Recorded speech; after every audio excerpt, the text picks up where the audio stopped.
วันเพิ่งจะมาถึงเมื่อวานฮะเมื่อวานตอนดึกหน่อยก็เกือบเที่ยงคืนนะฮะ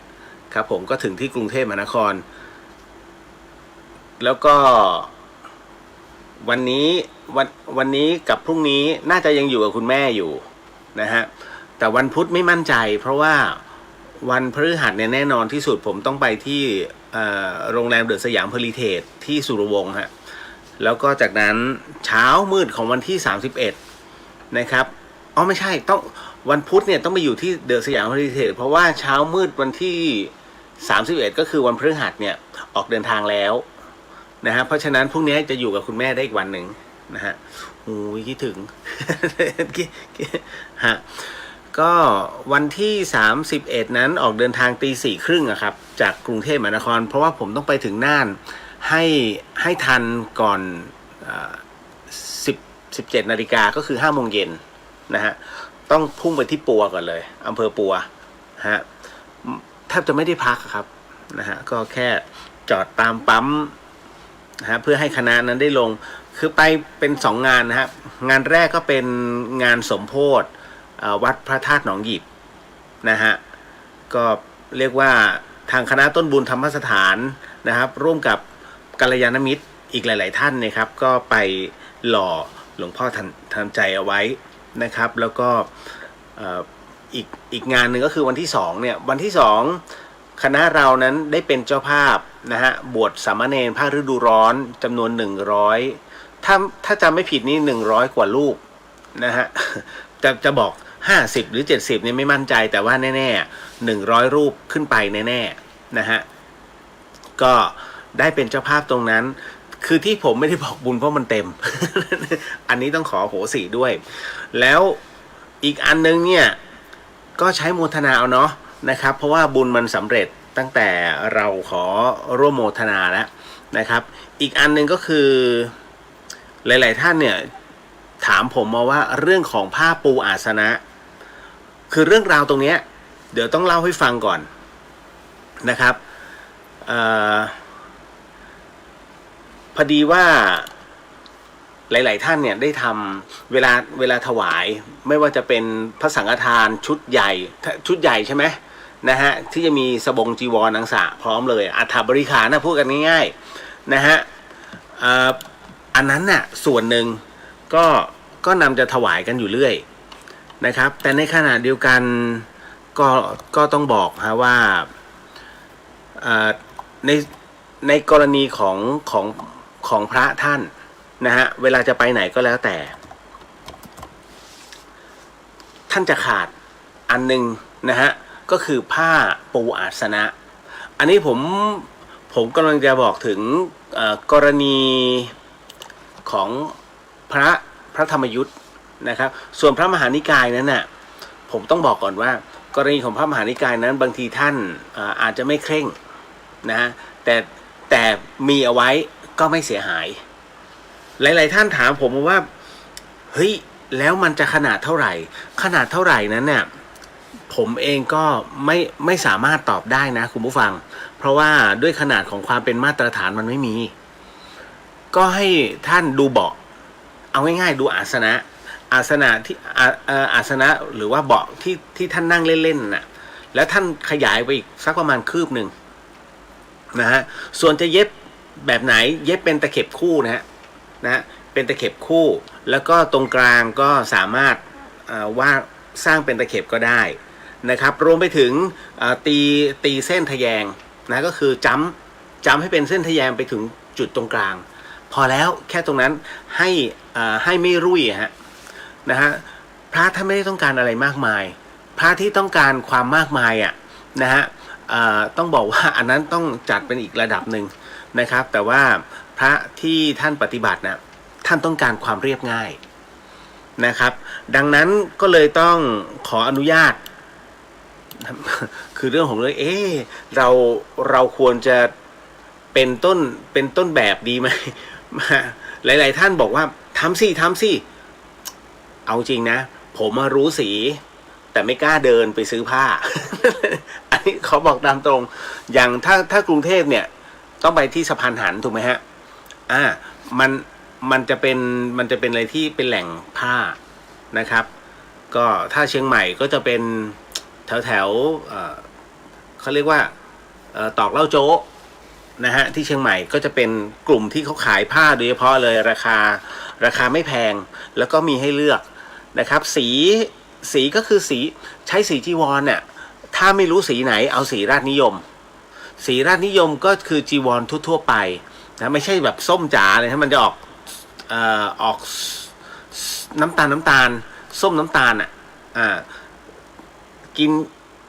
ถ้าสีส้มผสมสีดำนิดมันจะเข้มขึ้นแต่ไม่ได้ดำจ๋านะฮะก็คือออกแบบนั้นนะฮะทะมึนนิดนึงนั่นแหละฮะแค่นั้นก็พอแล้วนะฮะเพราะว่าทำไมจะต้องเป็นออกสีราชนิยมหรือว่าสีออกตุ่นเพราะว่าเวลาเลอะนะฮะสมมุติว่าบางทีท่านเอาไปปูตรงที่สมมุตินะเวลาไปโปรดญาติโยมนะฮะแล้วเป็นม้าหินคุณอย่าไปนึกถึงโอ้โหในงานพิธีจะต้องมานั่งไม่ผ้าปูอาสนะเนี่ยนะฮะบางทีท่านไปเยี่ยมญาติโยมตามบ้านนะต้องไปเทศหรือว่ามันไม่มีที่นั่งถูกไหมแล้วเป็นม้าหินกลมๆต้องนั่งสนทนากันแบบเนี้ยท่านก็จะใช้ปู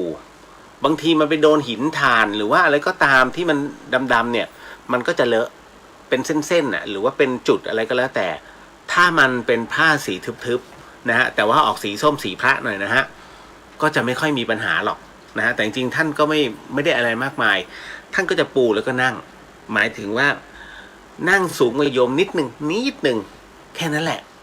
นะฮะมันเป็นกุศโลบายว่าเพื่อไม่ให้เสมอกันนั่นแหละฮะเพราะฉะนั้นผ้าปูอาสนะเนี่ยถึงบอกว่ามันมีในบทพิจารณาตอนเช้าจะมีเลยฮะคุณไปเปิดดูเลยนะฮะ นะฮะเสนาสนะนั่นแหละฮะทั้งหมดทั้งมวลมันจะรวมอยู่ก็จะอยู่ในบทของการพิจารณานะฮะแต่ถ้าพิจารณาอาหารก็ปฏิสังฆาโยปินทปาตามปฏิเสวามิใช่ไหมฮะเนวาทวายนามาธนายะมาบิปูสนายะนะฮะนี่แหละก็จะอยู่ในแบบนี้นะครับอันนี้ก็เลยต้องบอกไว้ก่อนว่าถ้าเป็นไปได้ทำ แล้วถวายท่านเถอะมันเป็นเรื่องที่ใกล้ตัวแต่คนไม่ค่อยแทบจะไม่มีใครถวายเลยนะเอาจริงก็น่าจะเป็นผมอะที่พูดกระตุ้นอะ คนน่าจะเป็นคนแรกนะเพราะผมเห็นอย่างพระแต่ละที่หลวงปู่หลวงตาคือหลวงปู่หลวงตาท่านไม่ต้องห่วงจะมีพระที่คอยอุปถากท่านจะคอยปูให้นะฮะหรือว่ามีอาสนะให้แต่ถ้าเป็นพระอย่างเราเนี่ยถ้าสมมุติว่าเป็นพระนวกะเป็นพระใหม่อย่างเงี้ยปูซะหน่อยนั่นแหละฮะแค่นั้นเลยไม่ได้มีอะไรมากอีกอันนึงเนี่ยนะก็จะมีเป็นผ้าปูเขาเรียก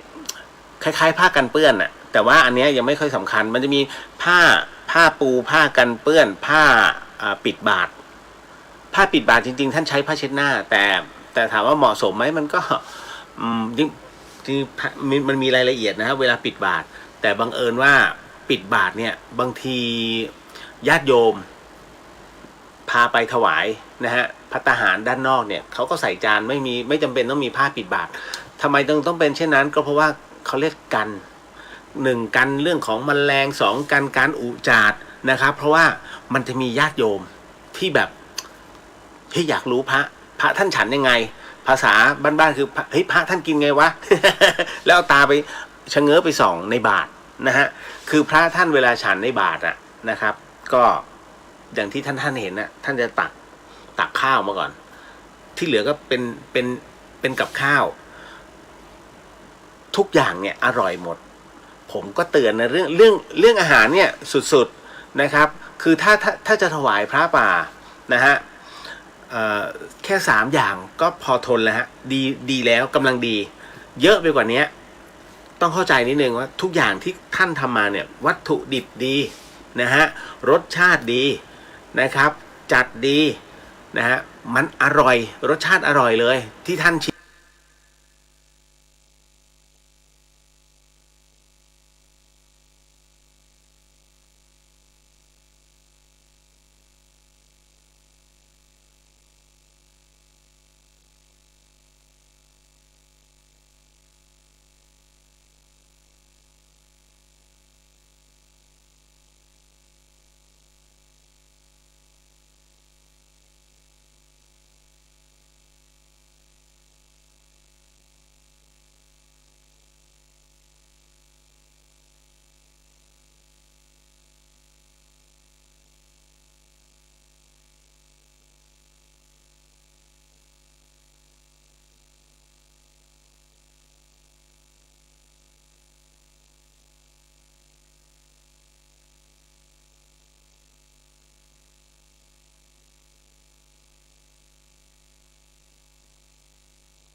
เอาเราอย่าไปเขียนแค่นั้นครับผมก็เขียนวันเดือนปีเกิดแค่นั้นชื่อนามสกุลนะฮะคือให้พิจารณาการตามเหตุปัจจัยเพราะฉะนั้นใช้หลักกาลามสูตรนะครับมันก็จะมีหลาย ๆ ที่หลาย ๆ สูตรแต่ละอันแต่ว่าถ้าย้อนกลับเอาตามจริง ๆ ในพุทธกาลไม่มีบุญมันเกิดขึ้นเป็นที่เรียบร้อยสำหรับในการทำเป็นที่เรียบร้อยนั่นนะฮะก็เหมือนกับตอนที่ผมขับรถลงมาที่กรุงเทพนะฮะก็เจอพระกรรมฐานเนี่ยท่านบอกว่าท่านมาจากเชียงใหม่เราก็ไม่อยากจะบอกหรอกว่าคือเราก็ไม่อยากจะถามเพราะถามเดี๋ยวเยอะ นะฮะก็คือจะมีพระหนึ่งรูปน่ะท่านถือขวดน้ำสมมุติอยู่ใกล้หน่อยอย่างเงี้ยแล้วก็ยืนโบกนะริมทางผมก็เห็นศรัทธาชาวพุทธด้วยความมีน้ำใจขับผ่านตลอดเลยฟิวส่วนเราเองเนี่ยเห็นแต่ไกลแล้วว่าท่านยืนโบกนะฮะเราก็เลยไม่จอดทันทีฮะแต่ว่าผมจะไปอีกประมาณเกือบ400 เมตรดูไกลนะไกลฮะแต่มันมีเหตุผลนะฮะอันที่หนึ่งอันเนื่องมาจากว่าจำได้ไหมฮะมีน้องๆหลายๆท่านคอมเมนต์เอาไว้ว่าปกติแล้วนะฮะผมจะลงไปถวายแต่ท่านขอปัจจัยเห็นไหมฮะนั่นเขาเรียกว่ามันเป็นอะไรที่รู้แล้วว่าไม่ได้อธิษฐานแล้วก็มันทำให้เราเข็ดเข้าใจนะฮะเราไม่อยากจะใช้เป็นวจีเดี๋ยวมันที่มันไม่สุภาพเดี๋ยวจะกลายเป็นวจีกรรมนะฮะก็ให้พิจารณาตามเหตุปัจจัยผมก็เลยต้องยืนสังเกตก่อนว่าท่านเป็นพระธรรมจาริกจริงหรือเปล่าพอมาถึงใกล้ๆอย่างน้อยเนี่ยจริงไม่จริงไม่ใช่สาระสำคัญแล้วตอนนี้ผมก็มองว่าถ้าสมมุติไม่จริงก็เหมือนกับผู้ที่ขอความช่วยเหลือแล้วเราเนี่ยเพิ่งซื้อน้ำมา2 ขวดกำลังแบบเย็นๆเลยอยู่ในรถก็เลยไหนๆก็ไหนๆแล้วช่วยก็เลยเตรียมเอาไว้พอท่านเดินมาเสร็จปุ๊บผมก็เลยนำถวายถามคุยกันนิดนึงก่อนตอนแรกผมจะถวายเฉยๆเพราะว่าพระธรรมจารีจริงๆเนี่ยท่านแค่รับแล้วก็ไปไม่ให้พรนะอันนี้ท่านเหมือนกับยื้อนิดนึงเดี๋ยวโยมเดี๋ยวให้พรก่อนในใจผมก็นิดแล้วเพราะว่าถ้าหยุดให้พรเนี่ยนะจริงๆแล้วเสร็จปุ๊บโมทนาสาธุไปต่อนั่นคือท่านติดอธิษฐานแต่พอผมถามพอผม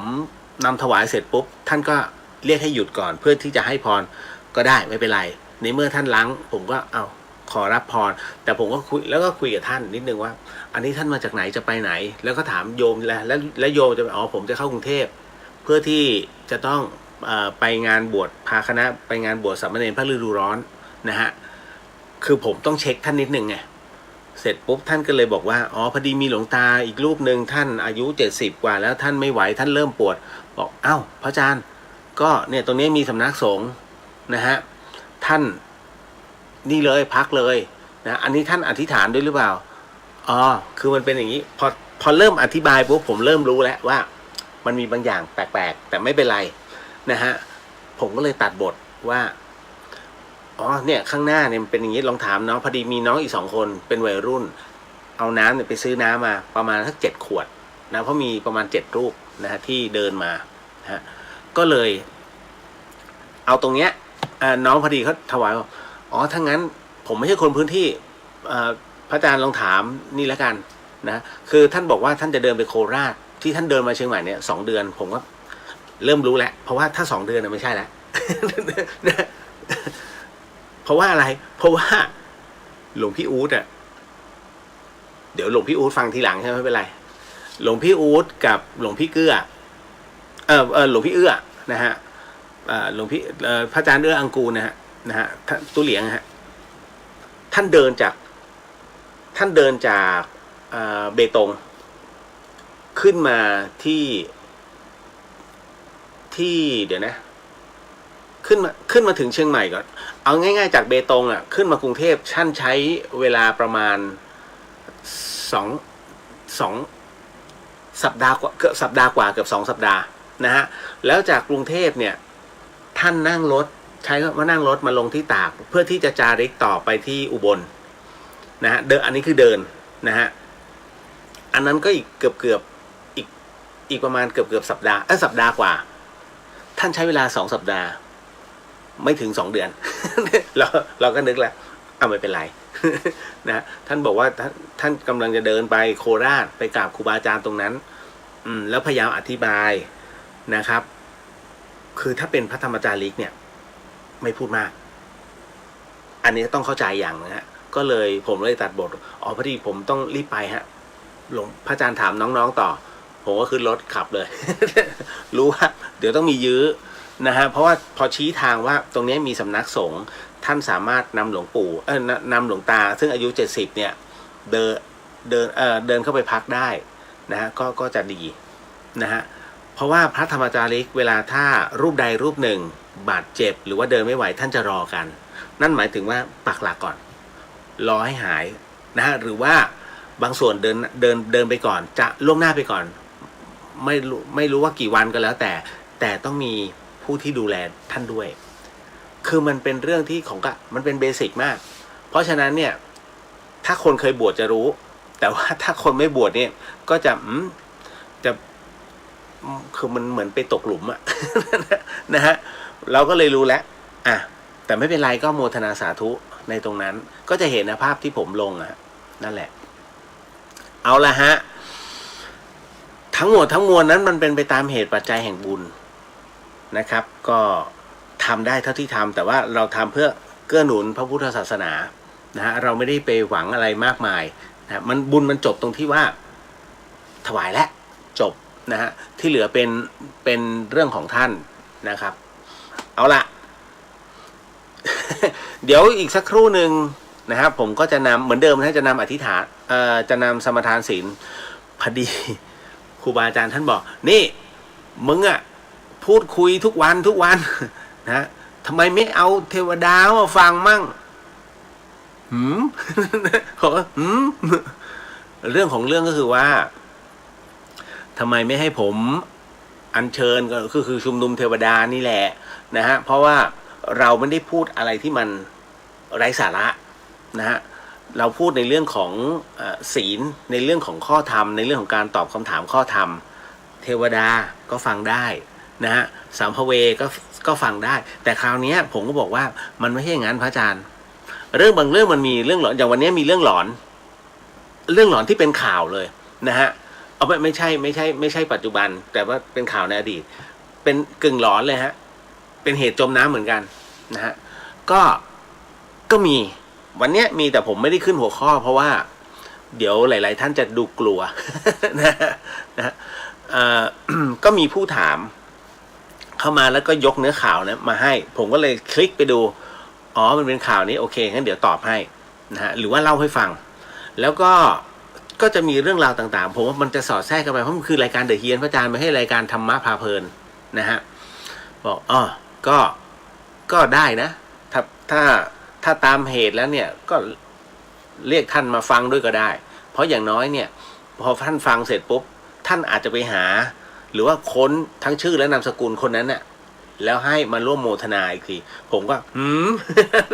เพราะผมเคยโดนมาแล้วโดนนี่คือหลายๆคนถามว่าโดนเนี่ยพี่เลียวเคยถูกผีหลอกไหมผมเลยบอกโดน 4-5 ครั้งแล้ว ที่ไหนสถานีวิทยุเลยสถานีจริงๆนะฮะ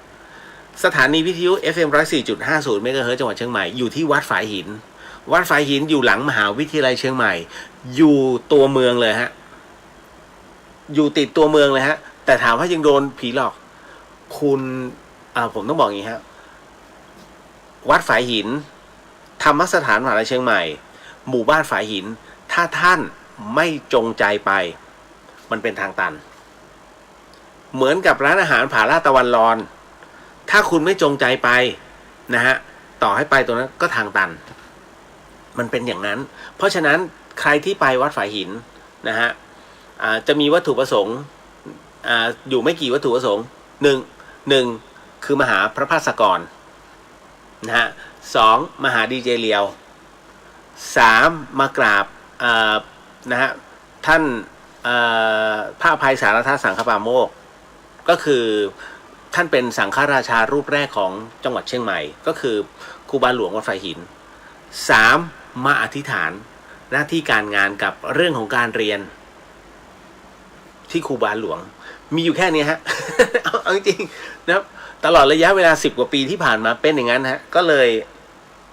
เข้าใจแล้วว่าอารมณ์ไหนประมาณไหน นะฮะต้องตั้งใจไปแต่ถามว่าเฮ้ยแล้วมันมีเหรอผีคืออย่างนี้เมื่อก่อนผมจัดรายการเนี่ยเที่ยงคืนจนถึงตี 3นะฮะแล้วคราวนี้ก็คือว่าในช่วงเวลานั้นผมไปเอ่ยชื่อและนามสกุลเขามันเหมือนเป็นการอัญเชิญแล้วมันเป็นเรื่องราวที่มันเคยเกิดมันเป็นเรื่องราวจริงๆมันไม่ใช่เรื่องราวสมมุติเพราะฉะนั้นตัวละครเนี่ยมันเป็นตัวจริงแล้วนามสกุลจริงผมก็เลยเจอเดทแอร์อยู่เลยอะ เล่นเอาผมเดทแอร์อยู่สองเดี๋ยวนะมีเรื่องของน้องที่ถูกรถทับที่ปทุม1มีน้องเด็กมหาวิทยาลัยแห่ง1โดนรถคือเมาอกหักอะนะฮะแล้วไปเมาแล้วขโมยแท็กซี่ไม่ใช่แล้วก็ไปเอารถมาแล้วไปชนรถแท็กซี่แล้วก็ขับหนี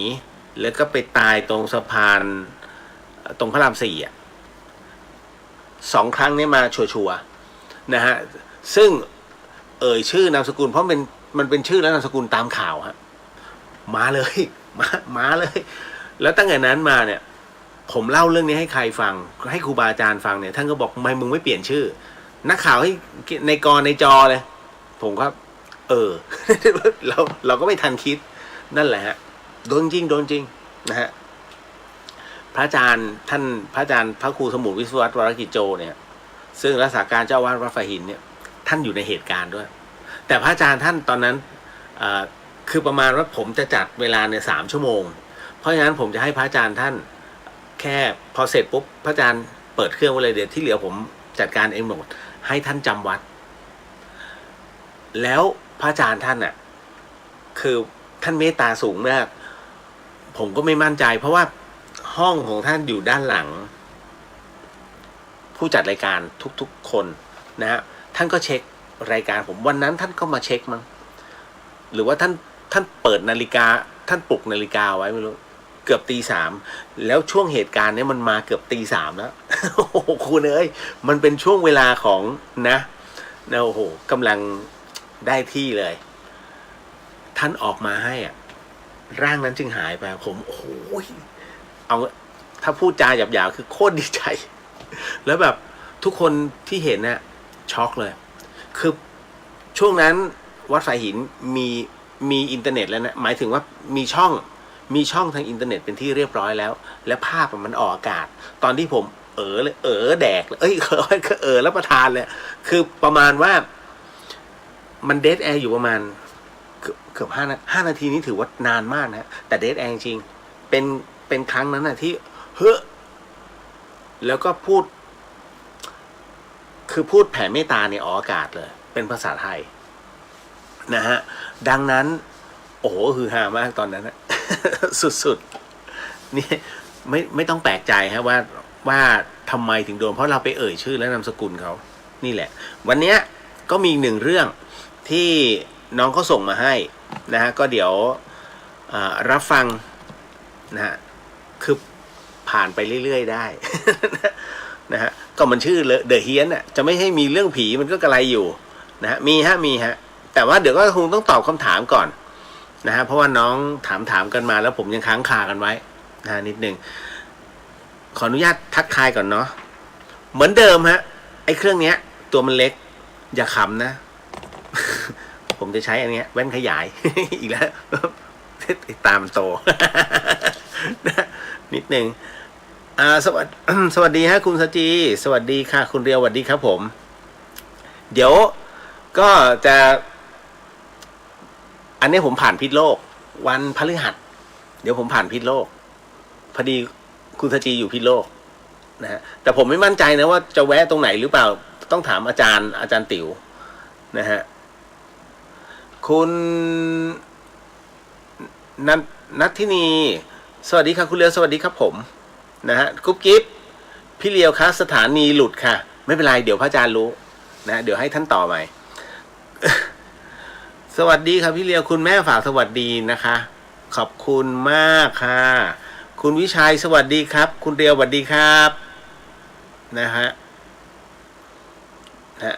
คุณนัทศรีสวัสดีครับพี่เลียวสวัสดีครับนะฮะคุณวรินทร์สวัสดีครับพี่เลียวสุดหล่ออุ้ยตายแล้วอยู่เป็น นะฮะเอาล่ะก็เดี๋ยวนิดหนึ่งคุณปฐมพรสวัสดีค่ะสวัสดีครับผมนะฮะเอาล่ะก็มาถึงเมื่อกี้ไปแล้วเนาะไม่คือมันไม่เรียนครูสุนทรสวัสดีครับสวัสดีฮะ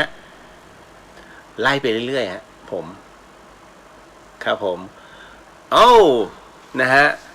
คุณไนท์สวัสดีค่ะ FC จากนิวยอร์กเห็นโลโก้แล้วขนมหวานใช่ไหมแหมสุดยอดไปเผยแพร่ขนมไทยที่นู่นให้อร่อยให้มันก้องโลกเลยนะ นะฮะ ก็ต่อมาอันนี้แหละนิดนึงนะฮะฮึบเดี๋ยววันนี้มีตอบคำถามเรื่องของรอยพระบาทมาอีกแล้วรอยพุทธบาท อย่าขำนะ คุณจันยาสวัสดีค่ะคุณเลียวสวัสดีฮะคุณปริญญาสวัสดีค่ะพี่เลียวสวัสดีฮะคืออันนี้ผมต้องใช้นิดนึงนะฮะคุณติ๊กสวัสดีค่ะคุณเลียวสวัสดีครับผมนะฮะพอกันนะผมเชื่อมั่นว่าหลายคนก็เคยขำหลวงพี่ภาสกร หลวงพี่ท่านจะมีแว่นทั้งหมด2 อันหนึ่งแล้วก็อีกอันหนึ่งซ้อนบางทีท่านก็จะเทิร์นไว้ตรงหน้าผากแล้วก็เสร็จปุ๊บบางทีท่านก็ใส่2 อันหลวงพี่ทำไมอ๋อก็กูไว้ดูเวลาไม่ชัดก็ท่านจะลอดตา หลวงพี่นะฮะนิดนึงต่อมาคุณพรกมลสวัสดีค่ะคุณเลียวสวัสดีครับผมนะฮะฮึบอัครวิจุ้ยสวัสดีครับพี่เลียวสวัสดีครับผมพี่สุสวัสดีค่ะน้องเรียวแล้วก็ทุกท่านสวัสดีครับนะฮะพี่สุครั้งที่แล้วผมยังตอบเรื่องความฝันเนี่ยยังไม่ค่อยเคลียร์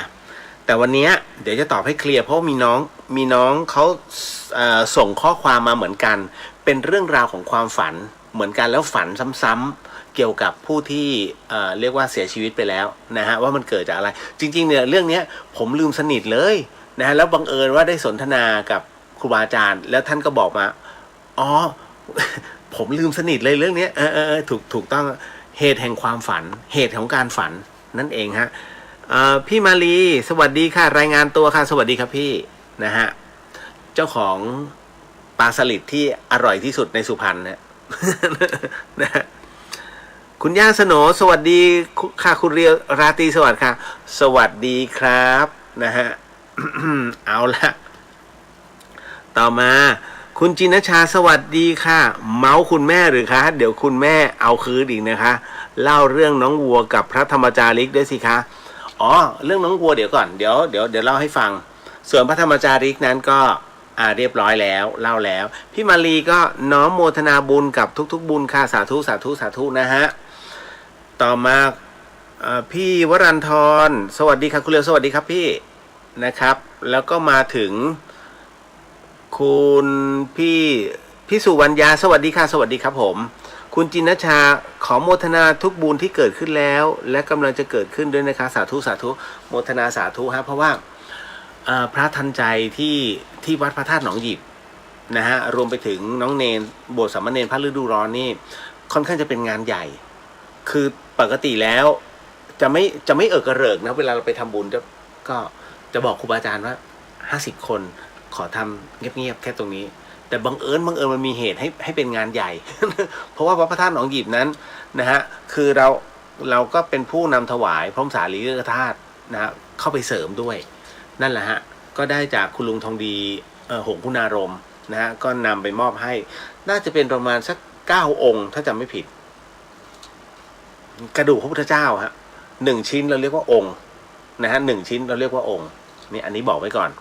นะครับคุณย่าสโหนโมทนาสาธุในบุญที่คุณเรียวกล่าวในค่ำคืนนี้สาธุสาธุค่ะสาธุฮะคุณย่านะฮะคุณย่าสโหน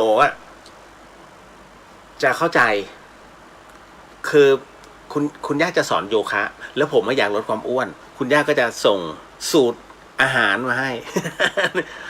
คุณเรียกลองไปทำดูนะ อันนี้ไปทำนะฮะคือส่งมาให้ถูกคนเพราะผมเป็นคนที่ชอบทำอาหาร ก็เลยได้สูตรบางสูตรจากคุณย่าสโหนส่งมาให้ ต่อมานะฮะเดี๋ยวอันนี้ค่อยว่ากันนะอันนี้ไม่เป็นไรแต่อันเนี้ยต้องส่องฮะป้าแก้วสวัสดีครับคุณเรียวสวัสดีครับป้าแก้วนะฮะอันนี้น้องหนิงสวัสดีค่ะสวัสดีครับน้องหนิงนะฮะของน้องหนิง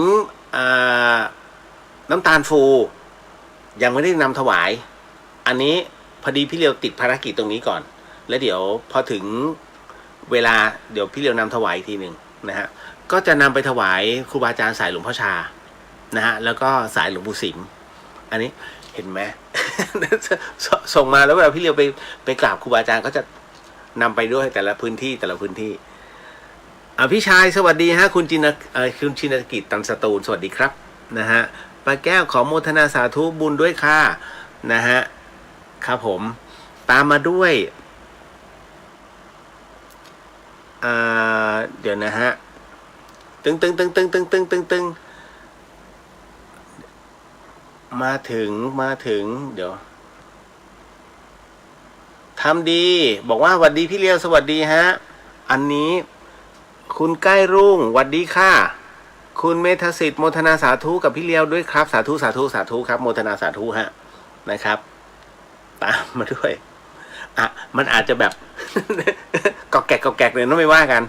ขจรศิลป์สวัสดีครับพี่เลียวเมื่อก่อนไปวัดฝายหินบ่อยครับไปดูดวงไพ่พรหมยานเดี๋ยวนะถ้าไพ่พรหมยานเนี่ยต้องไอ้เจ้าจ๋าน้องจ๋าที่เข้ามาเจ้าจีจ้านจะโอเคแล้วก็น้องบอลอันนั้นเขามีชมรมธรรมะพยากรณ์นะครับวัดฝายหินนั้นไม่รับดูดวง นะนะครับคือมันไม่ใช่ทางของพระพุทธศาสนาเนาะนะฮะเดี๋ยวจะเข้าใจผิด แต่สอนฮะคุณจินชาปกติเป็นคนใจดีนะคะแต่ไม่ทราบว่าทำไมอยากพิมพ์ที่เพจตัวอักษรเล็ก ไม่เป็นไรผมมีอุปกรณ์แล้ว ไม่มีปัญหานะฮะอันนี้คุณรักแท้สวัสดีครับพี่เลียวพี่จีจ้าหายไปไหนล่ะครับตอนนี้กักตัวอยู่นะครับก็วันที่3นะครับโอไมคอนไมคอน นะฮะคุณจินชาไม่ขำท่านค่ะเพราะถ้าท่านเท่กว่านี้ครับตายแล้วแสดงว่าท่าเราเก้งก้าง นะฮะต่อมา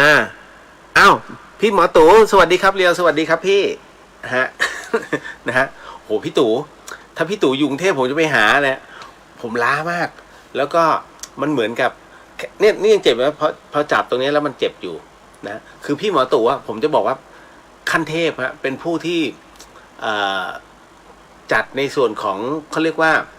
องค์ประกอบของกระดูกเนี่ยนะฮะอย่างเทพเลยกึกกักผมเนี่ยบอกแล้วใช่ไหมฮะเคยบอกครับไปดับไฟป่าบนดอยสุเทพแล้วมันลงเขาชันๆน่ะขามันต้องเดี๋ยวเบรกมันต้องเหยียบแบบกึ่งสไลด์แล้วปรากฏว่าอยู่เฮ้ยเป็นครั้งแรกในชีวิตที่ผมมาเข้าใจพระอาจารย์ภาสกรผมเล่าให้ฟังก่อนเลยนะฮะที่ซาชิงซาที่ประเทศจีนโยมนิมนต์ผมไม่ใช่โยมนิมนต์หลวงพี่ท่านแล้วก็มีพระอาจารย์คเชนแล้วก็ตอนซาชิงซาจะมีพระอาจารย์คเชนกับพระอาจารย์ภาสกรนะครับที่เมืองจีนนะแล้วคราวนี้ ผมก็ไปด้วยพอถึงต้องนั่งกระเช้าก็ไม่มีปัญหาก็นั่งไปนั่งคุยกันสนุกสนานนะฮะก็หลวงพี่บอกเดี๋ยวจะขึ้นไปให้สุดนะฮะแล้วก็มีคนเตือนก่อนพระอาจารย์เจ้าค่ะถ้าพระอาจารย์ไม่ไหว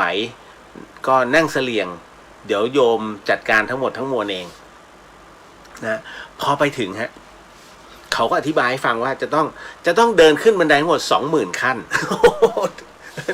หลวงพี่ฮะ 20,000 ขั้นคุณเขาเรียกว่าประมาณว่ามันถึงที่แล้วอะไม่ไปมันก็ไม่ได้ เพราะโยมท่านอุตส่าห์แบบจัดตรงนี้ให้ก็ต้องขึ้นน่ะหลวงพี่ท่านก็ขึ้นพระอาจารย์ภัสกรนะฮะน้ำหนักท่านตอนนั้นน่าจะร้อยนิดนะฮะก็ไปท่านก็เดินขึ้นแล้วขากลับเนี่ยคือผมก็ต้องเดินประคองท่านอยู่เรื่อยๆแต่ก็เดินนำมั่งจนก็ผมจะเช็คท่านอยู่เรื่อยๆหลวงพี่จะขึ้นเสลี่ยงไหมเขาจะมีฮะจากยอดนี้ไปอีกยอดหนึ่งก็1 ราคาแต่ถ้าไปยอดหนึ่งไปสู่ยอดอีก1 ราคาคือยอดหนึ่งก็ประมาณสัก400 เมตรอ่ะน่ะต้องขึ้นแต่คำว่ายอดเนี่ยหมายถึงว่าจะเรียกว่าเป็นม่อนแล้วกันม่อนคือเนินอ่ะจากเนินนี้ไปถึงเนินนี้นะ400 เมตรนั่นแหละคือประมาณถ้าคิดเป็นเงินไทยก็ตกประมาณ1,200แค่นั้นนะแล้วก็ไปอีกประมาณนี้อีก1,200แต่ถามว่ายากไหมมันขึ้นอย่างเงี้ยคุณยากไหมล่ะพอไปถึงแล้วเสร็จปุ๊บขากลับเนี่ยผมอะเห็นหลวงพี่ท่านเดินกระเพกผมว่าหลวงพี่ไหวเปล่าไหวแล้วท่านก็เลยทดลองว่าให้ท่านหันหลังแล้วค่อยๆก้าวลงทีละก้าวพอก้าวลงทีละก้าวเนี่ยมันก็เลยหลวงพี่เขาเฮ้ยถอยหลังลงดีกว่าผมก็เลยบอกว่าหลวงพี่ก็ต้องระวังนะถอยหลังลงเนี่ยนะไม่เป็นไรมึงไม่ต้องห่วงมึงลงไปก่อนคอยรับกูด้วยถ้ากูพลาด ผมว่าได้เสร็จปุ๊บเนี่ยพอท่านค่อยๆลงแล้วท่านน่ารักไงพระอาจารย์ภัสกรน่ะนะถ้าเดินถอยลงทั้งจีวรนะผมก็หัวเราะบอกเป็นไงล่ะอันนี้หลวงพี่หมีนะเป็นไงล่ะหลวงพี่หมี ผมก็จะเรียกได้นะทำไอ้นี่มึงล้อกู ก็เดินถอยเสร็จปุ๊บจากวันนั้นเนี่ยผ่านมาเกือบ10 ปีผมเพิ่งมารู้ว่าลักษณะของที่หลวงพี่ท่านเจ็บเพราะท่านลงมาเนี่ยท่านเจ็บขานะผมก็ต้องมานวดให้ท่านนวดแบบนวดกดจุดนะฮะ กดที่ฝ่าเท้าฮะจนท่านอาการดีขึ้นก็โอเคค่อยๆเดินผมก็จะประคองหลวงพี่ท่านตลอดผมมาเข้าใจว่าทำไมท่านถึงได้เจ็บและทรมานก็คือตอนที่เราประสบเองก็คือเดี๋ยวเบรกเฮ้ยพอถึงพื้นราบเนี่ยเป็นครั้งแรกที่ผมเดินกระเพกแล้วเดินล้างเรียกว่าหลังสุดเลยมันไม่ไหวจริงคุณผมกัดฟันต้องเดินเป็นครั้งที่หยุดพักแล้วก็ยกขาพับขึ้นมาเพื่อให้เดินต่อให้ได้ตอนที่ดับไฟป่าดาวเมื่อ2 ปีที่แล้วก็เดินลงตั้งแต่นั้นมาผมนั่ง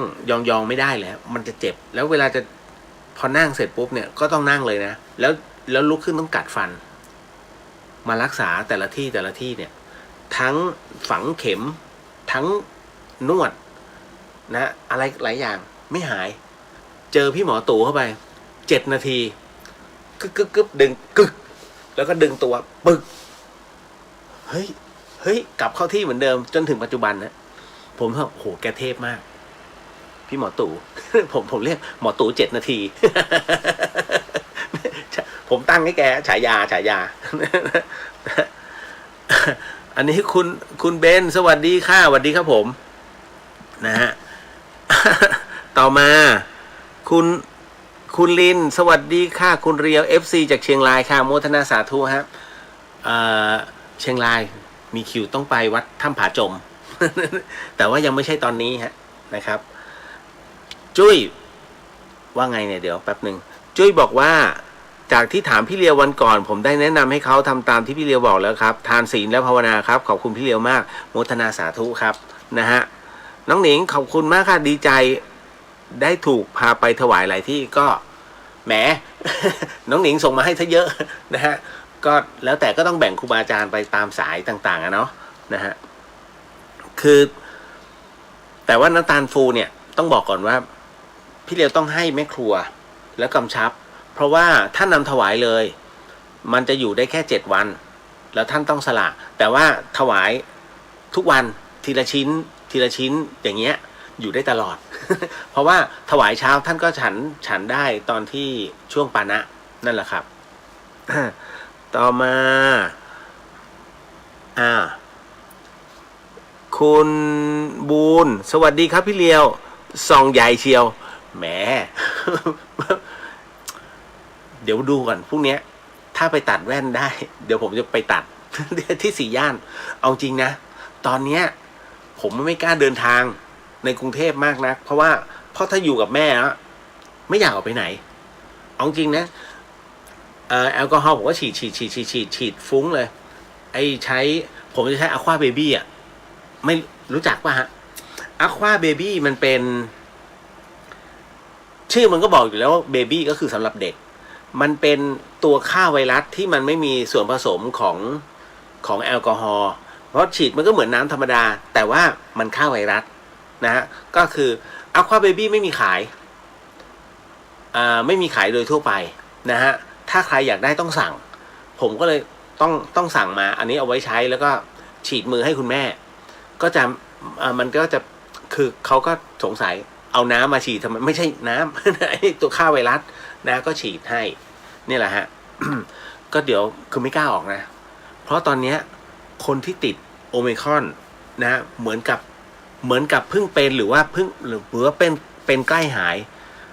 ถ้าเขาอยู่บ้านเนี่ยมันก็อดตายเพราะไม่มีคนส่งอาหารเขาก็ต้องออกมาข้างนอกเราไม่รู้เลยตอนเนี้ยมั่วไปหมด นะฮะ1 ขีด 2 ขีดอยู่ด้วยกันเงี้ยเยอะแยะเลยนะฮะมันก็เลยเสียวๆนะฮะไปตอนนี้ผมก็ฉีดก่อนเลยอย่าเพิ่งมารักกูรังเกียจไปก่อนก็ได้ มาถึงจับมือปุ๊บฉีดนะฮะเอาถุงให้มาฉีดส่งเงินให้ฉีดประมาณนี้จริงๆนะคือเหมือนจะถามว่ามันก็ต้องเซฟอ่ะเพราะว่าถ้าเป็นแล้วมันไม่คุ้มแล้วผมหัวใจมันมีแค่3 ห้องอย่าถามว่าอีกห้องไปไหนพูดแล้ว นะหัวใจผมใช้ได้3 ห้องมันไม่เหมือนชาวบ้านเขาไงนะฮะดังนั้นเนี่ยโอกาสที่ถ้ามันเป็นขึ้นมาแล้วมันเสี่ยงเยอะมากนะฮะก็ถามว่ายังอยากอยู่อีกนานไหมก็แหมผมก็ยังอยากหัวเราะนะแล้วก็ยังอยากทำอะไรที่อีกหลายๆเรื่องอะนะฮะอย่างน้อยก็สร้างรอยยิ้มให้แม่เพราะเวลาเขาอยู่ไม่มีใครแย่พี่สาวผมก็ไม่ค่อยจะแย่ ผมก็จะชอบแย่แม่ นะฮะต่อมาเหงาจนชิน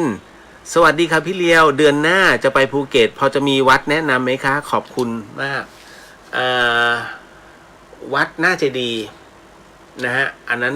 ที่1วัดฉลองที่1นะฮะแล้วก็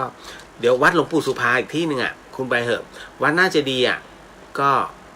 รอกราบหลวงปู่อะไรนะท่านอยู่ที่พังงาแต่ว่าท่านจะมาที่วัดนี้ตลอดเหมือนกันนะก็คือท่านเป็นสายหลวงปู่เทศนะฮะมีเดี๋ยวไว้ดูให้นะครับก็มาถึงอ้วนสวัสดีครับพี่สวัสดีฮะนะครับเรียบร้อยแล้วนะทักทายกันหมดแล้วออซซี่ไฮสวัสดีครับนะฮะคุณธงชัยสวัสดีครับพี่เลียวสวัสดีครับผมนะฮะหมดแล้วนะไม่ข้ามนะข้ามท่านใดไปขออภัยด้วยนะฮะเครื่องนี้มันไม่ปกติมันต้องเลื่อนขึ้นเลื่อนขึ้นเลื่อนลงตลอดมาแบบไอ้นั่นอีกแล้ววันนี้ผมก็เลยแย่คุณแม่ ขอบพระคุณมากฮะสำหรับมะยงชิดที่ส่งให้พี่เลียวนะครับผมได้รับเป็นที่เรียบร้อยแล้วนะฮะแล้วก็ชิมแล้วอร่อยมากนะครับแต่ทั้งนี้ทั้งนั้นเนี่ยใช้คำว่าชิมเพราะว่าเวลาได้อะไรมาผมจะนำมาให้คุณแม่ได้ชิมก่อนผมก็เลยนำมะยงชิดที่กัลยาณมิตรนั้นนะฮะสั่งให้คนผู้ที่เขาปลูกเป็นแบบออร์แกนิกนะฮะนำมาให้ผมที่ธรรมสถานบัดนี้ผมก็นำมากรุงเทพด้วยก็วันนี้ก็ปอกให้คุณแม่นะฮะ แล้วก็ แล้วก็แย่เขาบอกว่าคุณแม่ เนี่ยคุณแม่ลองพูดสิธนงทวย ผมก็แย่คุณแม่ลองพูดคำนี้สิมีคนเขาชื่อนายธนงทวยคงควรคอย ไหนลองพูดสิคุณแม่ แม่บอกพูดไม่ได้ พูดหน่อยธนงทวยเขาธนงทวยคงควรคอยเดี๋ยวพลาด แม่บอกเดี๋ยวพลาด ชื่อคนจริงๆเหรอลูกชื่อนายธนงทวยคงควรคอยแม่ว่าให้เขาไปเปลี่ยนชื่อใหม่เถอะเรียกยากอันตรายนะฮะก็แย่เขาเล่นๆนะฮะคุณจันสวัสดีค่ะนะฮะเอาละ มาอ้อมาเปล่าเนี่ยกนกรัฐเอาปฏิจจสมุปบาทมาให้แล้วนะฮะเดี๋ยวจะส่งไปให้ในไลน์นะฮะก็ได้มา4 ชุดนะฮะ16นำให้ด้วยสำหรับผู้ที่ร่วมบุญตรงนั้นผมยังแจกจ่ายปฏิจจสมุปบาทของพระอาจารย์ภาสกรยังไม่หมดเลยนะ คุณผู้ฟังนะฮะก็ ค่อยๆทยอยวัดนี้บ้างโรงเรียนนี้บ้างนะครับแล้วก็กัลยาณมิตรบ้างนะครับที่เขาจะต้องได้นะฮะยังไม่ จนบัดเนี้ยนะฮะผ่านไป1 ปีก็ต้องค่อยๆทีละนิดฮะต้องเช็คนิดนึงนะจ๊ะโอเคเป็นการรับทราบเอาละคุณผู้ฟังมาเข้าสู่เดี๋ยวก่อนที่จะไปตอบนี่นู่นนั่นเรามาสมทานศีลพร้อมกันก่อนเนาะนะฮะก็เหมือนเดิมฮะสำหรับผู้ที่ไม่สามารถจะหรือว่าพูดได้นะครับก็ใช้จิตเป็นตัวกำหนดในการยกมือไหว้นะฮะบางท่านเคลื่อนไหวไม่สะดวกหรือว่าเป็นอัมพฤกษ์อัมพาตนะฮะส่วนท่านใดที่ไม่สามารถจะขยับปากนะฮะในเรื่องของการพูดตามหรือว่าอะไรได้กำหนดจิตพูดตามนะฮะเพราะว่าเราใช้จิตเป็นตัวส่งนะครับนะตรงนี้ก็โมทนากันนะฮะพร้อมเนาะ นะฮะก็มีเป็นสมาธิคุณย่าอย่าเพิ่งหลับนะคุณย่าสโหนเดี๋ยวสมทานศีลพร้อมกันก่อนแล้วเดี๋ยวคุณย่าค่อยหลับ ศีล 5ครอบปุ๊บเนี่ยทุกอย่างเนี่ยมันจะมีเหตุทั้งหมดทั้งมวลเลยนะฮะเป็นเรื่องที่ดีด้วยซ้ำนะครับพร้อมเนาะ เดี๋ยวกล่าวว่าตามแล้วกันพุทโธธัมโมสังโฆศีลข้อ 1ไม่ฆ่าสัตว์ศีลข้อ 2ไม่ลักทรัพย์ศีลข้อ 3ไม่ประพฤติผิดในกามศีลข้อ 4ไม่พูดเท็จศีลข้อ 5ไม่ดื่มสุราและของมึนเมาบัดนี้ข้าพเจ้าตั้งใจรักษาศีลแล้วบัดนี้ข้าพเจ้าคือผู้มีศีลข้าพเจ้าผู้มีศีลละอายต่อการทำความชั่วกลัวต่อผลของบาปกรรมข้าพเจ้าผู้มีศีลมีหิริโอตปะมีกายเป็นมนุษย์มีใจเป็นเทวดาเป็นมนุษย์เทโวเข้าถึงความเป็นสหายกับเหล่าเทวดาทั้งหลายณบัดนี้ข้าพเจ้าทั้งหลายขออดโทษลดกรรมที่ข้าพเจ้าประมาทพลาดพลั้งในช่วงวันนี้ลงในฉับพลันและขอให้กรรมดีที่ข้าพเจ้าหรือเหล่ากัลยาณมิตรได้ทำไว้นั้นขอจงมาแทรกส่งผลบุญนี้ให้ข้าพเจ้าได้มีความสุขและประสบผลสำเร็จตลอดไปเถิดสาธุสาธุสาธุครับ เอาละมาเป็นที่เรียบร้อยเข้าสู่เรื่องคำถามนะฮะโมทนาสาธุฮะวันนี้ไปถวายที่02อันเนี้ยเราเอามา4 ห่อ4เดี๋ยวนะห่อหนึ่งมี40 เล่ม4 46 160 เล่มเนาะเอาไงส่งมอบกันยังไง นะฮะพุ่งเดี๋ยวนะติดแม่ยังออกไปไหนไม่ได้เดี๋ยวพรุ่งนี้บางโพนะก็จะมีวันพุธเนาะวันพุธเนาะนะฮะเดี๋ยวนัดอีกที จำนวน58เล่มปฏิจจสมุปบาทค่ะถวายแด่พระสังฆาธิการประจำเขตคณะสงฆ์กรุงเทพมหานครรุ่น1โอ้ยโมทนาสาธุโอ้โหนะฮะประจำปี2565โอ้โมทนาสาธุอ่ะโอ้มีกำลังใจขึ้นเยอะนะฮะนี่ฮะเพื่อนกัลยาณมิตรก็นำไปถวายให้พระสังฆาธิการนะครับนะฮะเดี๋ยวมีก็เดี๋ยวจะพยายามถ้าขึ้นไปแล้วเดี๋ยวลงมาอีกเพราะเดี๋ยวต้องกลับขึ้นไปเพราะผมจะต้องติดเรื่องของออกปฏิบัติหน้าที่ของมูลนิธิพอสวนะฮะแล้วหลังจากนั้นเนี่ยเสร็จพอสวเนี่ยก็จะกลับลงมาที่กรุงเทพเดี๋ยวจะต้องขนลงมาอีกนะฮะก็มาเรื่อยๆเพราะว่าฉบับนี้มันเป็นฉบับพิเศษนะฮะเป็นฉบับพิเศษจริงๆนะฮะมันแตกต่างจากของที่หลวงพี่ท่านทำนะฮะก็เลยต้องนำมาถวายครูบาอาจารย์ไม่ได้แตกต่างมากคือเนื้อหาของหลวงพี่ท่านเลย ผมจะไปบิดไม่ได้นะฮะเดี๋ยวยุ่งเลยฮะมาเข้าสู่เรื่องราวก่อนนิดนึงแล้วกันฮะกรณีที่มีผู้ถามเข้ามา บอกว่าที่พี่เลียวบอกว่าพระพุทธเจ้านั้นเนี่ยท่านประกาศแผ่นดินของพระพุทธศาสนาที่เผยแผ่ไปนั้นด้วยรอยพระพุทธบาทรอยพระบาทแล้วมันมีความพิเศษยังไงหรือครับผมเคยเห็นชาวบ้านค้นพบรอยพระบาทแล้วก็ลงไปย่ำวัดรอยเท้าเพื่อจะบอกว่าตัวเองนั้นเท้าเล็กกว่ามากๆเป็นเชิงบอกให้รู้หรือคุยให้ทราบแบบนี้จะบาปไหมครับนะฮะก็อย่างที่ว่าฮะคุณผู้ฟังว่า